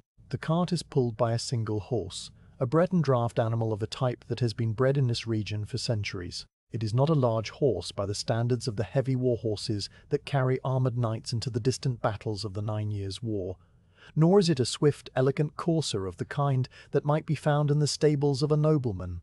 It is a small, sturdy creature with a broad chest, short, strong legs, and a thick, shaggy coat that protects it from the damp chill of the coastal air. Its color is a dark, muted brown, like the earth of the levee after a light rain, and its mane and tail are coarse and black, often tangled with bits of dried grass and salt spray. The horse's eyes are large and dark, set deep within a broad, placid face, and they gaze out at the world with an expression of calm, unshakable patience. This horse has walked the path from the salt mounds to the storage shed thousands of times, and it knows every stone, every dip, every turn of the route with an intimacy that requires no guidance from the paludier. The harness that connects the horse to the cart is simple and functional. It is made from thick, dark leather that has been oiled and cared for over many years, and it is fastened with iron buckles that have been worn smooth by the constant friction of straps. The leather creaks softly as the horse shifts its weight, a sound that is as much a part of the journey as the squeak of the wheel. The traces, the long straps that run from the horse's collar to the shafts of the cart, are adjusted so that the load is balanced and the pull is steady. The paludier checks these traces each morning, running his hand along the leather to feel for any cracks or weak spots that might need repair. He tightens a buckle here, loosens another there, making the small adjustments that ensure the horse is comfortable and the cart tracks true. The journey of the salt cart begins at the salt mound, a conical pile of harvested crystals that sits on a slightly raised platform of packed earth near the edge of the paludier's section of the marsh. This mound is the accumulation of many days of raking, a small, glistening hill of white that catches the light and seems to glow with its own soft, internal radiance. The mound is covered, when not being added to or taken from, with a thick layer of dried reeds and seagrass that has been woven into rough mats and weighted down with smooth stones from the beach. This covering protects the salt from the dew that falls in the night and from any unexpected shower that might blow in from the sea. When the paludier arrives with his empty cart, the first task is to remove the stones and fold back the reed mats, revealing the pure white crystals beneath. The smell that rises from the uncovered salt is clean and sharp, the concentrated essence of the ocean, and it fills the air around the cart with a faint, bracing freshness. The loading of the cart is a quiet, unhurried process. The paludier uses a small wooden shovel, its blade worn thin and smooth by years of scooping salt. He drives the shovel into the side of the mound, and the crystals slide onto the blade with a soft, rustling sound, like the sound of dry leaves stirred by a gentle wind. He lifts the shovel and tips it over the bed of the cart, and the salt falls in a thin white stream, piling up in a small, irregular cone on the weathered wood. The sound of the falling salt is a delicate musical tinkle, 1,000 tiny impacts that blend together into a single, shimmering note. The paludier repeats this motion many times, his body settling into the familiar rhythm of scoop and lift and pour. He does not hurry. The salt is light, and the load does not need to be heavy. A few dozen shovelfuls are enough to fill the cart bed to a modest depth, creating a load that the horse can pull without strain and that will not spill over the sides on the uneven path. When the cart is loaded, the paludier replaces the reed mats over the remaining salt mound and sets the stones back in place, his movements careful and precise. Then he walks to the front of the cart and takes hold of the bridle, though this is more a gesture of companionship than a necessary act of control.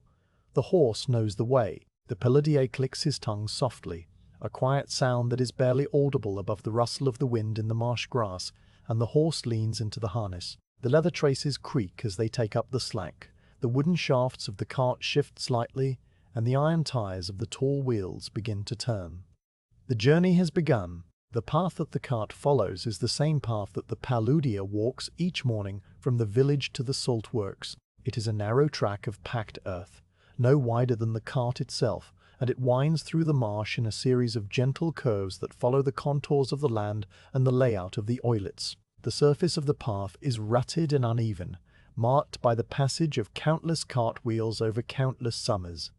The ruts are shallow but persistent, two parallel depressions that have been worn into the earth by the iron tires. The cartwheels fit into these ruts as if they were made for them, and the horse's hooves fall into the spaces between, following a track that has been established by generations of its kind. The paludier walks alongside the cart, his hand resting lightly on the edge of the wooden bed, feeling the faint vibration of the wheels transmitted through the planks and into his palm. The sound that defines this journey is the sound of the left wheel. It is a sound that the paludier knows as intimately as the sound of his own breathing or the cry of the curlews over the mudflats. The left wheel has a squeak, a small rhythmic chirp that occurs with each revolution. It is not a loud or jarring noise. It is a soft, persistent note, like the call of a distant bird or the creak of a floorboard in an old house. The squeak comes from the hub, where the wooden axle turns within the greased socket. Despite the careful application of fat, a small amount of friction remains, and this friction produces the sound. The right wheel is silent, or nearly so, its hub fitting more snugly, or its grease more evenly distributed, but the left wheel chirps, once with every full turn, a steady, predictable pulse that marks the passage of time and distance along the path. The paludier does not mind the squeak. He has grown accustomed to it over the years, and it has become a comforting presence, a familiar note in the quiet symphony of the marsh. If the squeak were to suddenly stop, he would notice the silence and pause to investigate. But it never stops. It continues, turn after turn, a small, faithful voice that accompanies the cart on every journey from the salt mound to the shed and back again. The rhythm of the squeak is slow, matching the slow, deliberate pace of the horse. There is no need for speed. The salt will not spoil, and the shed is not far. The journey is not a race against time, but a simple, necessary movement of goods from one place to another. A small, unremarkable link in the long chain of labor that stretches from the sea to the table. The horse's hooves make their own soft sounds against the packed earth of the path. They are not the sharp, ringing clops of a shod horse on cobblestones. This horse is unshod, its hooves hard and tough from a lifetime of walking on the soft ground of the marsh. The sound is a dull, muffled thud, a series of gentle impacts that blend with the squeak of the wheel and the creak of the harness to create a low, rhythmic texture. The paludier's own bare feet make a similar, softer sound, the pads of his soles meeting the earth with a quiet, familiar pressure. He walks with a relaxed, rolling gait, his body swaying slightly with the motion of the cart, his hand resting lightly on the wood. He does not look ahead or behind. His gaze is turned inward, or perhaps it is simply resting on the familiar landscape without really seeing it. The path, the marsh, the distant sea. These are all so deeply known that they require no conscious attention. The cart passes by the low stone walls that separate one paludier's salt works from another. These walls are not high or imposing. They are simple boundaries, built from the same rounded beach stones that reinforce the seaward face of the levee. They stand perhaps knee-high, and they are covered in a thick layer of yellow and grey lichen that has grown over the stones for decades. The lichen is a slow, patient organism, spreading by fractions of an inch each year, and its presence on the walls is a testament to the age and stability of the salt works. The paludier notices the lichen in a peripheral way, a familiar splash of muted color against the grey and brown of the earth. He does not think about the lichen. He simply sees it, acknowledges its presence, and moves on. The cart passes by an oape where another paludier is working, a distant figure in a wide-brimmed hat who is bent over his rake, pushing the floating crystals toward the edge of his basin. The two men do not wave or call out to one another. There is no need. Each is absorbed in his own quiet labor, and the presence of the other is simply a part of the familiar landscape, as unremarkable as the stone walls or the distant sea. The cart continues on, the left wheel chirping its steady note, the horse plodding with its patient, unvarying gait. The path climbs a slight rise, one of the few changes in elevation in the otherwise flat expanse of the marsh. At the top of this rise, the view opens up and the village becomes visible in the distance. It is a small cluster of low, stone houses with slate roofs, gathered around a simple granite church whose steeple rises above the rooftops like a slender grey finger pointing toward the sky. The houses are whitewashed, their walls a pale, chalky white that stands out against the muted greens and browns of the surrounding fields. The slate roofs are dark, almost black when wet, but in the dry summer sun they take on a softer blue-grey hue that complements the white of the walls. Smoke rises from a few of the chimneys in thin, wavering columns, the sign of cooking fires being tended for the midday meal. The storage shed stands at the edge of the village, a long, low building made from the same local stone and roofed with the same dark slate. It is here that the salt will be stored until it is time to load it onto larger wagons for the journey to the inland markets. The shed has no windows, only a single wide door that faces away from the prevailing wind. The door is made from heavy planks of oak, darkened by age and salt, and it swings on iron hinges that protest with a low, groaning creak whenever it is moved. The paludier guides the cart to the entrance of the shed and stops the horse with a gentle, wordless pressure on the bridle. The horse stands still, its sides moving slowly with the rhythm of its breathing, a faint wisp of steam rising from its nostrils in the cool, shaded air near the building. The unloading of the cart is the reverse of the loading, a quiet, rhythmic process of scoop and lift and pour. The paludier takes up his wooden shovel and begins to transfer the salt from the cart bed to the growing pile inside the shed. The interior of the shed is dim and cool, smelling strongly of salt and old wood and the faint earthy scent of the stone walls. The salt pile inside is larger than the one out on the marsh, a broad white mound that rises nearly to the low rafters.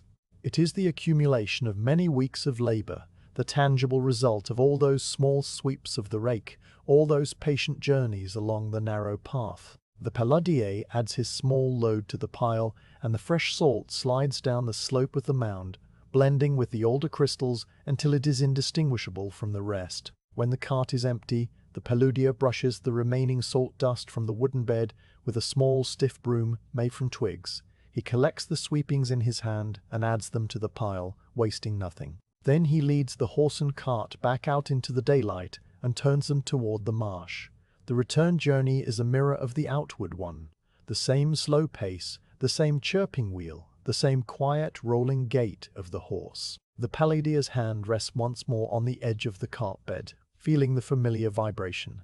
The path unwinds before them, leading back to the salt mound where the next load waits, and the cycle begins again. It is a cycle without end, a quiet, repetitive loop that defines the rhythm of the summer days. The sound of the cart wheel, the creak of the harness, the soft thud of the horse's hooves.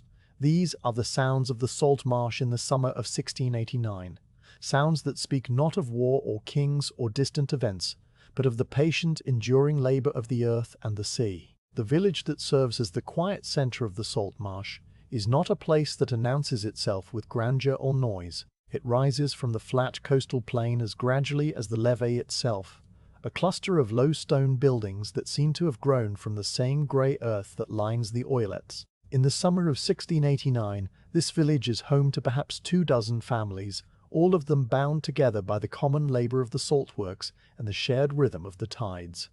The name of the village is not important. It could be Bat-sur-Mer or Sile, or any of the small settlements that dot the peninsula of Gironde, each one a variation on the same theme of whitewashed stone and dark slate, each one shaped by centuries of patient work with the sea. The village exists as a necessary adjunct to the marsh, a place where the paludiers return in the evening to eat their simple meals and sleep beneath roofs that keep the damp Atlantic air at bay. The approach to the village from the salt marsh is marked by a gradual transition from the open, windswept expanse of the basins to the more sheltered, human-scaled spaces of the settlement. The narrow path that the salt cart follows widens slightly as it nears the first houses, its surface changing from packed clay to a rougher mixture of earth and small stones that have been pressed into the ground over many years. The vegetation along the path changes as well. The tough, salt-tolerant grasses and succulents of the marsh give way to small, walled gardens where the villagers grow a few hardy vegetables. Cabbages with thick blue-green leaves, rows of turnips and carrots, and tall, sprawling plants of fava beans that climb up simple trellises made from driftwood and twine. These gardens are not large, the soil is thin and sandy, and the salt-laden wind stunts the growth of all but the most resilient plants. But they provide a small supplement to the simple diet of the village, a taste of green freshness to balance the salt fish and buckwheat porridge that form the staples of every meal. The houses of the village are built from the same granite that underlies the entire coast of Brittany, a pale grey stone that is quarried from small local pits and shaped by masons whose skills have been passed down through families for generations. The stones are not cut into precise rectangular blocks like the grand buildings of distant cities. They are rough and irregular, fitted together with a mortar made from lime and sand and the crushed shells of oysters gathered from the tidal flats. This mortar has a slightly coarse texture and a pale, creamy color that contrasts gently with the darker gray of the stone. Over time, the mortar weathers and cracks in small hairline fissures, and the villagers repair it during the quiet months of winter, pressing fresh material into the gaps with the same patient care that the paludier applies to the cracks in the levee. The walls of the houses are coated with a thick layer of whitewash, a simple mixture of lime and water that is applied with wide, flat brushes made from the bristles of pigs. This whitewash serves a practical purpose beyond mere appearance. It reflects the bright summer sun, keeping the interiors of the houses cooler during the long afternoons, and it seals the porous stone against the constant moisture of the coastal air. The whitewash must be renewed every spring, and the task of applying it falls to the women and older children of the village. They work in the mild weather of April and May before the true heat of summer arrives, carrying buckets of the creamy, pungent liquid and daubing it onto the walls with slow, overlapping strokes. The fresh whitewash gleams in the pale Breton sunlight, a brilliant, almost luminous white that can be seen from far out on the marsh, a beacon of human habitation in the grey-green expanse. The roofs of the village houses are made from slate, a dark, fine-grained stone that splits easily into thin, flat sheets. The slate comes from quarries farther inland, in the hills of central Brittany, and it is brought to the coast by cart along the narrow, winding roads that connect the peninsula to the rest of the province. The slate tiles are heavy and durable, and they are laid in overlapping courses that shed the rain efficiently, channeling the water down the steep pitch of the roof and into the narrow lanes between the houses. The color of the slate is a deep, somber gray, almost black when wet with rain or morning dew, but in the dry heat of summer it takes on a softer blue-gray hue that complements the stark white of the walls. Moss grows in the crevices between the tiles, a vivid green that adds a touch of softness to the hard, geometric lines of the rooftops.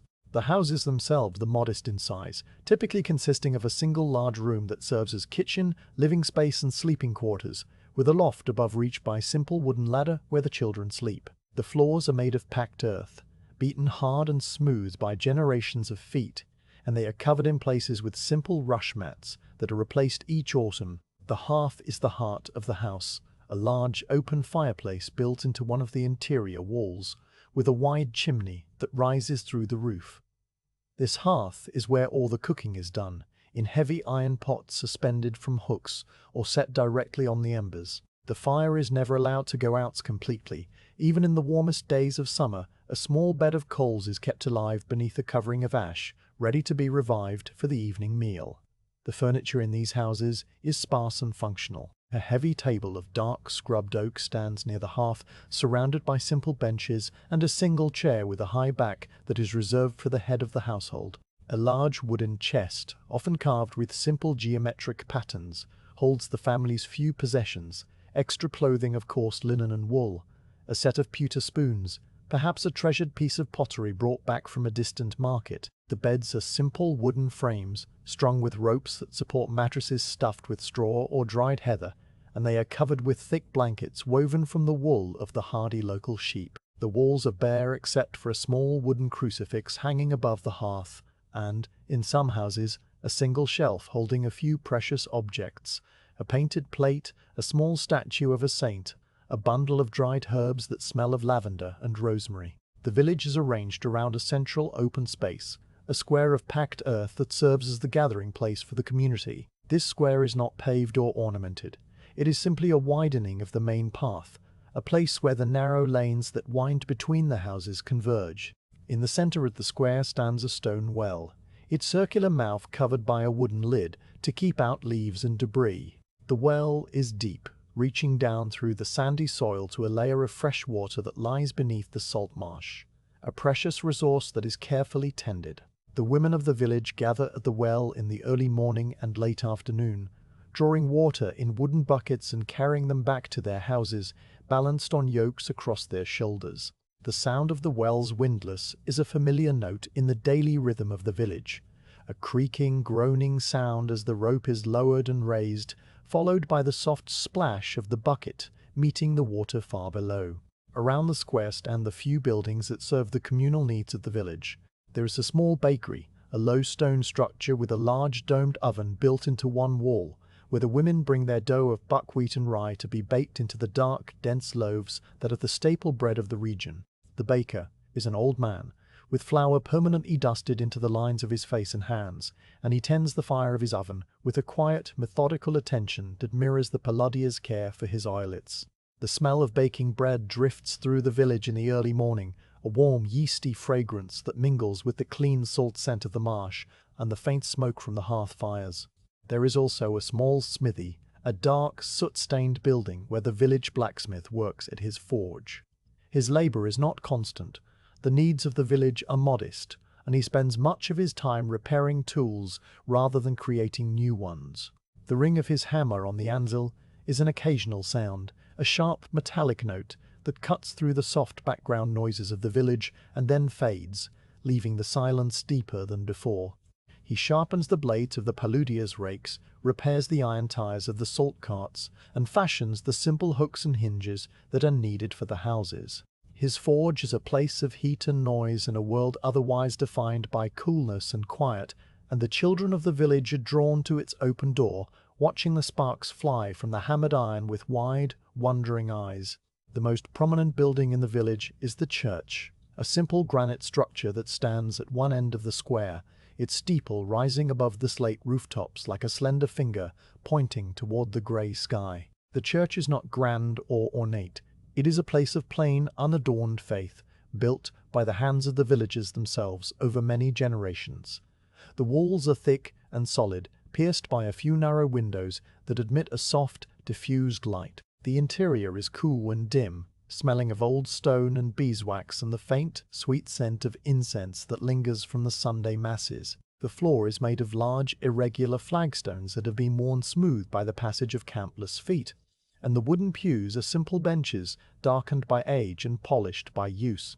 A single bell hangs in the steeple, cast from bronze in a foundry far to the east, and its voice is the voice of the village itself. It tolls the hours of the day, marking the passage of time in a landscape where time is otherwise measured only by the movement of the sun and the turning of the tides. It rings for the Angelus at dawn, noon, and dusk, its deep, resonant note carrying across the marsh to reach the paludiers working in their distant oilets, a reminder that the rhythm of the village continues even as they labor in solitude. The sound of the bell is not loud or intrusive.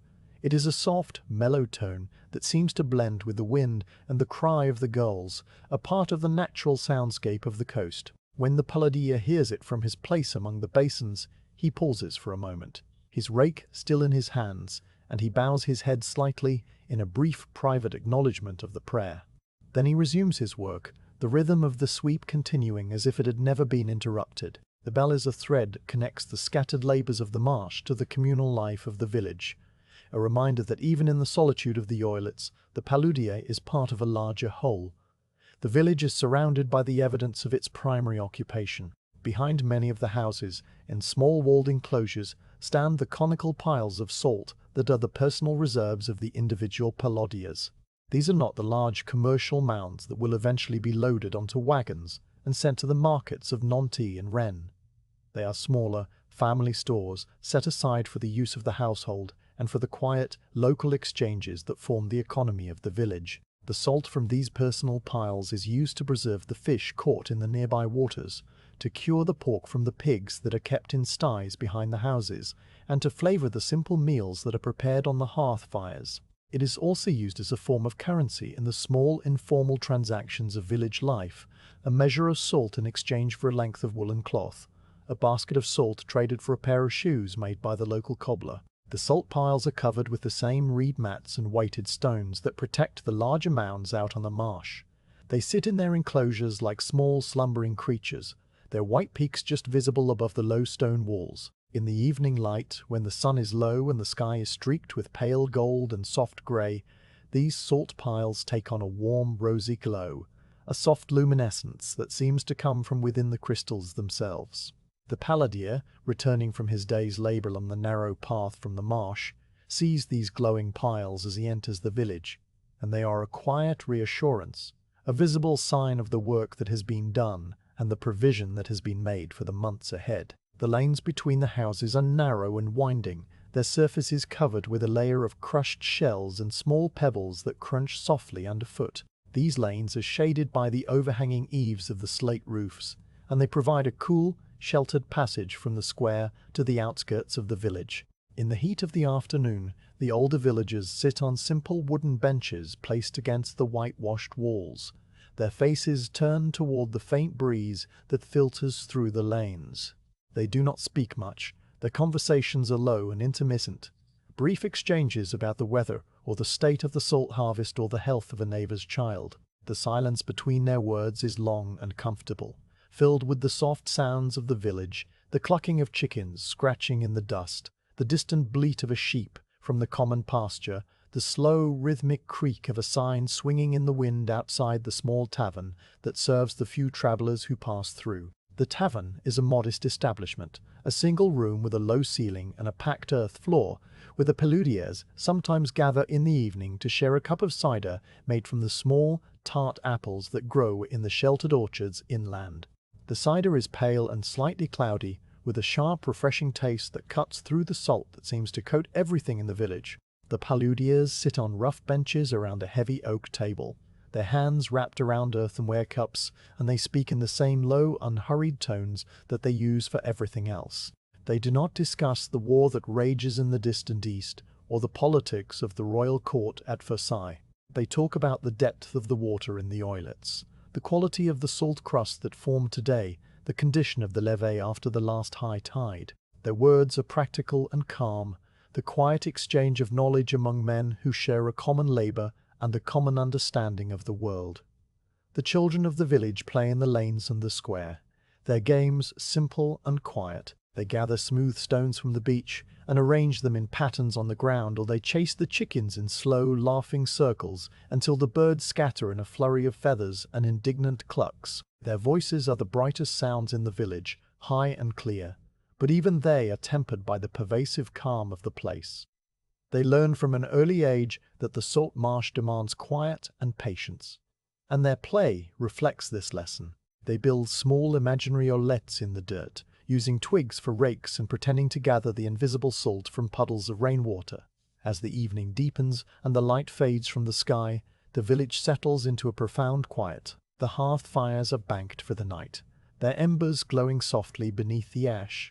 The last of the chickens find their roosts in the simple coops behind the houses. The bell in the church steeple tolls the final angelus of the day, its deep notes spreading out across the darkening marsh and the sleeping sea. The paludier, sitting at his rough-hewn table with his account book open before him, hears the bell and pauses, his quill suspended above the page. The sound fades slowly, absorbed by the thick stone walls and the heavy slate roof, and the silence that follows is complete. The village of the white gold rests in the grey twilight, its whitewashed walls glowing faintly in the last of the light, its salt piles standing like small patient sentinels in their stone enclosures. The day is done, and the quiet rhythm of the coast continues, undisturbed and enduring. The evening arrives on the coast of Brittany, not as a dramatic sunset of fiery oranges and reds, but as a gradual deepening of the grey that has been present all day, a slow thickening of the atmosphere that turns the sky from pale silver to soft pewter, and then to a darker, more muted shade, the colour of tarnished lead. The light fades so gradually that it is difficult to mark the precise moment when day becomes evening. It is simply that at one moment the surface of the oilets reflects a pale opalescent sheen, and at the next moment that sheen has dimmed to a dull metallic glimmer, and then it is gone entirely, leaving only the dark, still water lying in its clay basins like sheets of polished slate.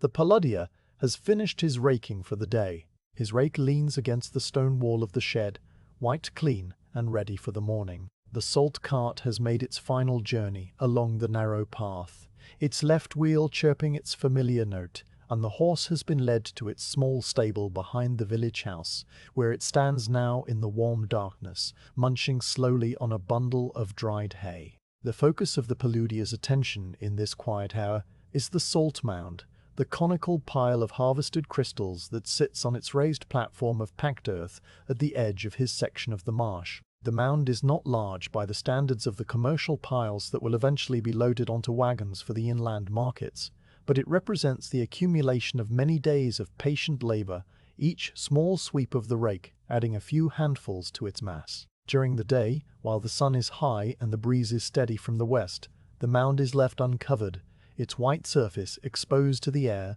so that any remaining moisture can evaporate and the crystals can dry to a pure, sparkling whiteness. But as evening approaches and the air begins to cool, the dew will start to form, settling on the exposed salt and dissolving the fragile crystals, undoing in a single night the work of many days. And there is also the possibility of rain, a sudden shower blowing in from the sea, which would be even more damaging. The salt must be covered, protected from the dampness of the night, and this task falls to the paludier in the last hour of daylight.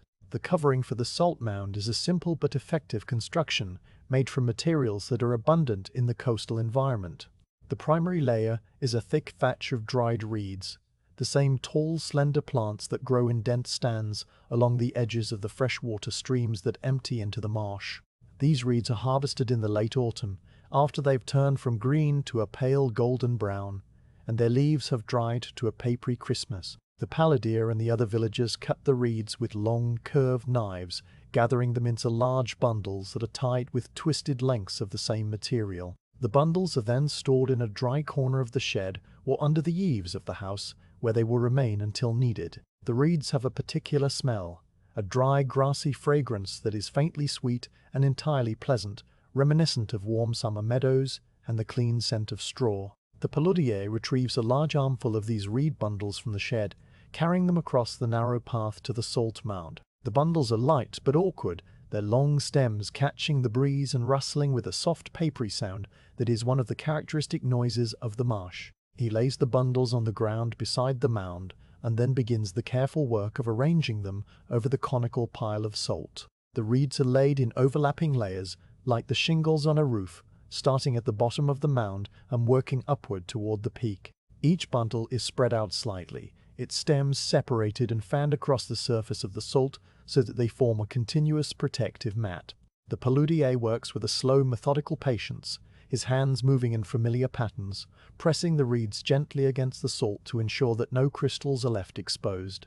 The sound of the reeds rustling against one another and against the salt is a soft, continuous whisper, a sound that speaks of dryness and protection and the quiet care of a harvest safely stored. When the entire mound is covered with a thick, even layer of reeds, the paludier steps back and surveys his work. The conical shape is still visible beneath its golden brown blanket, but it is now a softer, more rounded form, the sharp white of the salt replaced by the muted, earthy tones of the dried vegetation. But the covering is not yet secure. The wind that blows across the marsh, even on a calm evening, is strong enough to lift the lightweight reeds and scatter them across the basins, leaving the salt exposed once more. To prevent this, the paludier must add weight, and for this purpose he uses stones. The stones are gathered from the beach, a task that is performed during the low tides of spring and autumn when the widest expanse of the shore is exposed. The paludier and his family walk along the water's edge, their eyes scanning the ground for stones of the right size and shape. The ideal stones are smooth and rounded, worn by the endless action of the waves, and they fit comfortably in the palm of a hand. They are not large or heavy. A stone the size of a small loaf of bread is sufficient. What matters is that they are smooth, so that they do not tear the reeds, and that they have a certain heft, a weight that will resist the push of the wind. These stones are collected in baskets and carried back to the salt works, where they are piled in a small, neat stack near each salt mound, ready for use in the evening ritual of covering. The paludier picks up one of these stones now, feeling its cool, smooth weight in his palm. The stone is a pale grey, flecked with tiny crystals of quartz that catch the last of the fading light and glint faintly. It has been worn perfectly smooth by centuries of tumbling in the surf. Its surface is soft to the touch as polished marble. He places the stone carefully on the outer edge of the reed covering, near the base of the mound, pressing it down gently until he feels it settle into the thatch. The stone's weight compresses the reed slightly, creating a small depression that holds the stone in place and prevents it from rolling off. The paludier repeats this action many times, taking stone after stone from the pile and placing them around the circumference of the mound, spacing them evenly so that the weight is distributed and the reeds are held down securely at every point. The placing of the stones is a quiet, meditative task, much like the raking of the oilets or the filling of the cracks in the levee. Each stone is selected, carried to the mound, and set in its place with a deliberate, unhurried motion. The paludier does not count the stones or think about how many remain. He simply works his way around the mound, his bare feet pressing into the cool, packed earth of the platform, his hands growing cool and slightly damp from the smooth, sea-washed surfaces of the stones. The sound of the stones clicking softly against one another in the pile, the faint rustle of the reeds as each new weight is added, and the distant, rhythmic sigh of the tide rising in the channels. These are the sounds that accompany the evening's work. As he works, the paludier becomes aware of a change in the quality of the light over the sea. He pauses in his task, a stone held loosely in his hand, and he lifts his gaze toward the western horizon. The sky there, which has been a uniform, deepening grey, now shows a faint, flickering brightness, a pale, almost white illumination that pulses and fades in the far distance. It is lightning, the distant signature of a thunderstorm that is passing far out over the Atlantic, beyond the islands of Huat and Huadik, beyond the reach of the coastal waters. The flashes are so distant that no thunder can be heard. The sound is absorbed by the vast expanse of the ocean long before it can reach the shore. The lightning simply flickers in silence, a mute, ethereal display that is more like a memory of light than light itself. The paludier watches the distant storm for a long moment, his face calm and untroubled. He has seen such storms many times before, in the summer months when the warm air over the land rises and meets the cooler air over the sea, creating the conditions for these far-off electrical displays. He knows that the storm is moving away from the coast, carried by the prevailing westerly winds toward the open ocean, where it will spend its energy over empty water and eventually dissipate. He can tell this by the direction of the flickering light, which is receding slowly toward the west, growing fainter and less frequent with each passing minute. There is no threat in the storm, no cause for concern. The rain that falls from those distant clouds will never reach the salt marsh. It will fall into the sea, rejoining the vast reservoir from which the brine in his oilets originally came. The presence of the distant storm does, however, serve as a quiet reminder of the forces that govern the paludier's world. The same heat that drives the evaporation in his basins also drives the towering clouds that produce the lightning. The same wind that carries the moisture away from his oilets also pushes the storm out to sea. Everything is connected, part of a vast, slow-moving system of air and water and heat that operates on a scale far beyond the small rectangle of the salt marsh.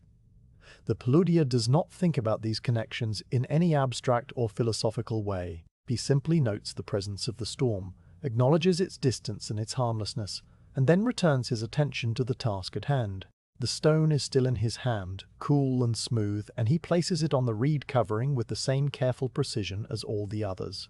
The weight of the stones on the reed cover serves a dual purpose. In addition to holding the reeds in place against the wind, the weight compresses the thatch slightly, creating a tighter, more impermeable barrier against the dew and any light rain that might fall. The reeds themselves are naturally water-resistant. Their smooth, waxy surfaces shed moisture effectively, channeling it down the slope of the mound and away from the salt. But if the wind were to lift the edges of the thatch, moisture could creep underneath and come into contact with the crystals. The stones prevent this, anchoring the reeds firmly against the salt and ensuring that the covering remains in place throughout the night. The paludier completes the circle of stones around the base of the mound and then climbs carefully onto the lower slope of the pile, his bare feet finding purchase on the firm, compressed salt beneath the reeds. He carries a few additional stones with him, cradled in the crook of his arm, and he places them higher up on the slope, near the peak of the mound, where the wind is strongest and most likely to catch an exposed edge. He works his way around the upper portion of the mound, setting the stones at intervals, pressing them firmly into the thatch. The higher stones are slightly smaller and lighter than those at the base, chosen for their ability to sit securely on the steeper slope without rolling down. The paludier's movements on the mound are slow and careful, his body balanced against the gentle incline, his hands moving with the same deliberate precision that he brings to every task. When the last stone is in place, the paludier climbs down from the mound and stands back to survey his work one final time. The salt pile is now completely covered, a soft, rounded shape of golden-brown reeds studded with pale grey stones that catch the last faint light from the western sky. It looks like a small slumbering creature, curled up against the cool of the evening, protected and secure. The paludier feels a quiet sense of completion, a satisfaction that is not pride or triumph, but simply the calm acknowledgement that the day's work is truly finished and the harvest is safe for another night. He brushes a few stray pieces of reed from his shirt and trousers, and he rubs his palms together to remove the faint, gritty residue of salt and stone dust. The light has now faded almost completely from the sky. The distant flickering of the storm over the sea has ceased entirely, leaving only the deep, uniform grey of the maritime night. The stars are not yet visible, a thin veil of high cloud, the remnants of the day's fair weather cumulus, obscures their faint light. But there is a soft, diffuse glow on the eastern horizon, a pale luminescence that heralds the rising of the moon, though the moon itself is still hidden behind the low hills inland. The air has grown cooler, carrying with it the familiar, damp scent of the rising tide and the faint, clean fragrance of the distant sea. The sounds of the marsh have shifted from the daytime chorus of birds and wind to the nighttime murmur of water and the soft, intermittent calls of nocturnal creatures, the distant bark of a fox from the dunes, the thin, high cry of a hunting owl from the trees near the village. The paludier gathers the few remaining stones that were not needed and returns them to the small pile near the base of the mound, stacking them neatly for the next evening. He collects the loose pieces of reed that have fallen during the covering process and tucks them under the edge of the thatch, where they will be held in place by the weight of the stones. He walks slowly around the perimeter of the mound one last time, his eyes scanning the covering for any gaps or loose edges, any sign that the wind might find a way underneath. He finds none. The mound is secure, protected against the night, ready to wait in silence until the morning light returns and the work of raking begins again. The walk back to the village along the narrow path is quiet and slow. The paludier's bare feet know every dip and curve of the packed earth, and he walks without needing to see, his body navigating the familiar route by memory and feel. The salt cart sits silent and empty beside the shed, its tall wheels motionless, its wooden bed pale in the faint glow of the hidden moon. The horse is asleep in its stable, its breathing a deep, slow rhythm that can be heard through the open half-door. The village itself is settling into the deep quiet of the night, the whitewashed walls of the houses glowing softly with the reflected light of the rising moon, which has now cleared the hills and cast its pale silver radiance across the marsh. The bell in the church steeple is silent, waiting for the dawn, Angelus to mark the beginning of another day. The paludier pauses at the door of his own house, his hand resting on the rough, familiar surface of the oak planks. He turns and looks back toward the marsh, toward the dark rectangular shapes of the islets and the low, curving line of the levee and the distant, unseen sea. The salt mound is visible as a small, rounded silhouette against the pale grey of the sky, its covering of reeds and stones blending into the muted tones of the night landscape. It stands there, quiet and secure, a small monument to the patient labor of the day and the promise of the day to come. The paludier turns back to the door and pushes it open, stepping into the warm, dim interior of the house. The fire in the hearth has burned down to a bed of glowing embers, and a single tallow candle flickers on the rough-hewn table, its small flame casting dancing shadows on the whitewashed walls. The evening is over. The salt sleeps under its blanket of reeds and stones, and the paludier is ready to rest. The interior of the house is a space defined by the soft, wavering light of a single tallow candle set in a simple iron holder on the rough-hewn table. The flame is small and steady, a tongue of pale gold that rises from the dark wick and casts a small, intimate circle of illumination upon the surface of the wood. Beyond this circle, the room fades into deep shadow. The whitewashed walls receding into a soft, indeterminate grey that blends with the darkness of the corners. The hearth at the far end of the room holds a bed of glowing embers, their dull red light barely visible beneath a fine coating of grey ash, and from this bed rises a faint, gentle warmth that takes the chill from the evening air. The paludier sits on a simple wooden stool beside the table, his body relaxed and heavy with the pleasant fatigue of a day spent in the open air and the quiet labour of the marsh. The table itself is a solid piece of oak, its surface darkened by age and used to a deep, rich brown that is almost black in the dim light. The grain of the wood is visible as faint, parallel lines that run the length of the planks, and in places the surface has been worn smooth and slightly concave by the pressure of countless elbows and the passage of countless meals. The table serves many purposes in the small household. It is where the family eats their simple meals of buckwheat porridge and salt fish, where the paludier's wife mends the coarse linen clothing by the light of the same candle, and where, in this quiet hour after the evening meal, the paludier performs the final task of his working day. He records the harvest. The account book lies open on the table before him, a modest volume bound in dark, scuffed leather that has been softened and made pliable by the oils of many hands. The leather is a deep brown, almost the colour of the rich earth of the levee after a light rain, and it is worn at the corners and along the spine where the book has been opened and closed countless times over the years. The pages within are made of a heavy, cream-coloured paper that has a slightly rough texture, a surface that accepts the ink of the quill with a faint, pleasant resistance. The book is not large. It is perhaps the size of a man's hand spread wide, a portable volume that can be easily stored on the single shelf above the hearth when not in use. It is a simple object, unadorned and functional, yet it holds within its pages the accumulated record of many summers of salt, a quiet history of the marsh, written in the paludier's own slow, deliberate script. Beside the account book lies a small earthenware inkwell, its surface glazed in a deep, muted green that catches the candlelight and reflects it back as a soft, diffuse glow. The ink inside is a dark, iron-based liquid that the paludier prepares himself from a recipe passed down through the village.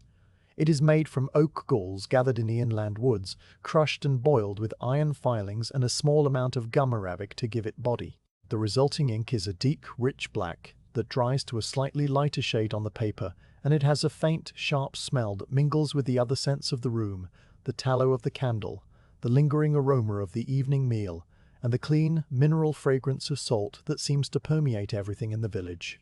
The quill that the paludier holds in his right hand is a large, sturdy feather from the wing of a goose, one of the small flock that is kept by a widow at the edge of the village. The feather has been carefully prepared for writing. The barbs have been stripped from the lower portion of the shaft, leaving a smooth, bare tube that fits comfortably between the fingers, and the tip has been cut at a precise angle with a small, sharp knife to form a nib. The nib is slit at its very end to allow the ink to flow in a controlled stream, and it has been hardened slightly by being plunged briefly into hot sand, a process that gives it the right balance of flexibility and durability. The paludier holds the quill lightly, his fingers positioned with the unconscious ease of long practice, and the feather's natural curve follows the contour of his hand. The act of recording the day's yield is a slow, deliberate ritual. The paludier dips the nib of the quill into the inkwell, watching as the dark liquid climbs up the slit by capillary action. He lifts the quill and touches the tip gently to the rim of the inkwell to remove any excess, a small, precise motion that prevents blots and smudges on the precious paper. Then he lowers the quill to the open page of the account book and begins to write. The motion of his hand is slow and measured, each letter formed with a careful, unhurried attention. The script is not elegant or ornate. It is a simple, functional hand, the letters clear and regular, shaped by years of practice, but without any flourishes or embellishments. The sound of the quill moving across the rough paper is a soft, continuous scratching, a sound that is barely audible above the quiet crackle of the candle flame and the distant sigh of the wind outside the shutters. The paludier writes the date first, in the customary manner of the village, the day of the month itself, and the year of our Lord 1689. He writes these words slowly, pausing between each one to ensure the ink has dried enough to prevent smearing. The date is followed by a brief description of the weather, the direction of the wind, the character of the sky, the temperature of the air. This is not a poetic or expansive description, it is a concise, practical note that will help him understand the patterns of the harvest when he looks back through the book in future years. He writes that the wind was from the west, steady and moderate, that the sky was clear with a few fair weather clouds, and that the heat was sufficient for a good formation of salt. The next entry is the heart of the record, the weight of the salt harvested during the day. The paludier does not have a scale at the salt works. The salt is measured in a unit called the mood, a traditional volume that is roughly equivalent to the amount of salt that can be carried in a large barrel. He estimates the day's yield based on the number of times the cart was filled and the depth of the salt in the cart bed, a rough but reliable calculation that has been refined over many seasons. He dips the quill again and writes the figure in the column reserved for the daily harvest, the numbers formed with the same slow, careful strokes as the letters. The amount is modest, as it always is, a few muids of the fine, white fleur de sel and a slightly larger quantity of the coarser grey salt that will be used for preserving fish and meat. After recording the weight, the paludier adds a few additional notes. He writes about the condition of the oilets, noting that the clay floor of the third basin from the levee is showing signs of wear and will need to be retamped in the autumn. He writes about the level of the brine in the warming ponds, which is slightly lower than ideal and will require the opening of the sluice gate during the next spring tide. He writes about the small repair he made to the left wheel of the salt cart, tightening the iron tire where it had begun to work loose. These notes are brief and practical, written in a shorthand that only he fully understands, a private language of the marsh that has evolved over years of quiet record-keeping. The act of writing is a slow, absorbing process. The paludier's attention is focused entirely on the page before him, on the formation of the letters and the accuracy of the figures. The world outside the small circle of candlelight fades into a soft, indistinct blur. The sounds of the house settle into a familiar, comforting rhythm. The faint creak of the wooden rafters as they cool in the evening air. The soft rustle of the thatch roof as a night breeze passes over it, and the deep, steady breathing of his wife who sleeps in the bed on the far side of the room, her form barely visible as a dark shape beneath the coarse woolen blankets. The paludier is alone with his book and his candle, and this solitude is not lonely. It is a quiet, restful state, a time of transition between the active labor of the day and the deep, dreamless sleep of the night. The candle on the table burns with a small, steady flame, but it is not entirely silent. The tallow from which it is made is rendered animal fat, and it contains small impurities that cause the flame to sputter occasionally, a soft, wet sound that is accompanied by a tiny, brief flare of brighter light. When this happens, the shadows on the walls dance and shift for a moment, before settling back into their accustomed places. The paludier does not look up from his writing when the candle sputters. He has heard this sound thousands of times, and it is simply a part of the texture of the evening, as familiar and unremarkable as the sound of his own breathing. The smell of the burning tallow fills the room with a faint, animal warmth that is not unpleasant, a rich, fatty scent that mingles with the other smells of the house. Some households in the village have begun to use candles made from beeswax, which burn with a brighter, steadier flame and give off a sweet, honeyed fragrance. But beeswax is expensive, a luxury reserved for the church and for the homes of the wealthier merchants in the distant towns. The paludier's candle is made from the fat of the pigs that are kept in the sties behind the village houses, rendered in a large iron pot over an outdoor fire during the cold months of winter. The tallow is poured into simple molds and left to cool, and the resulting candles are a pale, creamy white that turns slightly yellow with age. They burn for several hours, and the paludier uses only a small portion of one each evening, extinguishing the flame with a gentle breath when his writing is done and saving the rest for the following night. The wind outside the shuttered window is a constant presence, a low, steady hum that rises and falls in subtle variations. It is the same westerly breeze that has been blowing all day, the sward that promotes evaporation in the olids and carries the scent of the sea across the marsh. Now, in the darkness of the night, the wind sounds different than it did during the daylight hours. It is a softer, more muffled sound, filtered through the thick stone walls and the heavy slate roof of the house.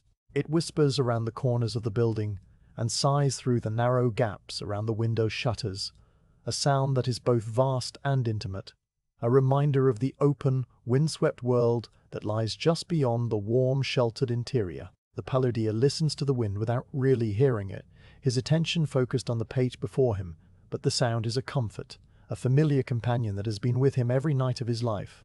The account book, as the paludier turns its pages slowly, reveals the history of the summer in a series of brief, factual entries.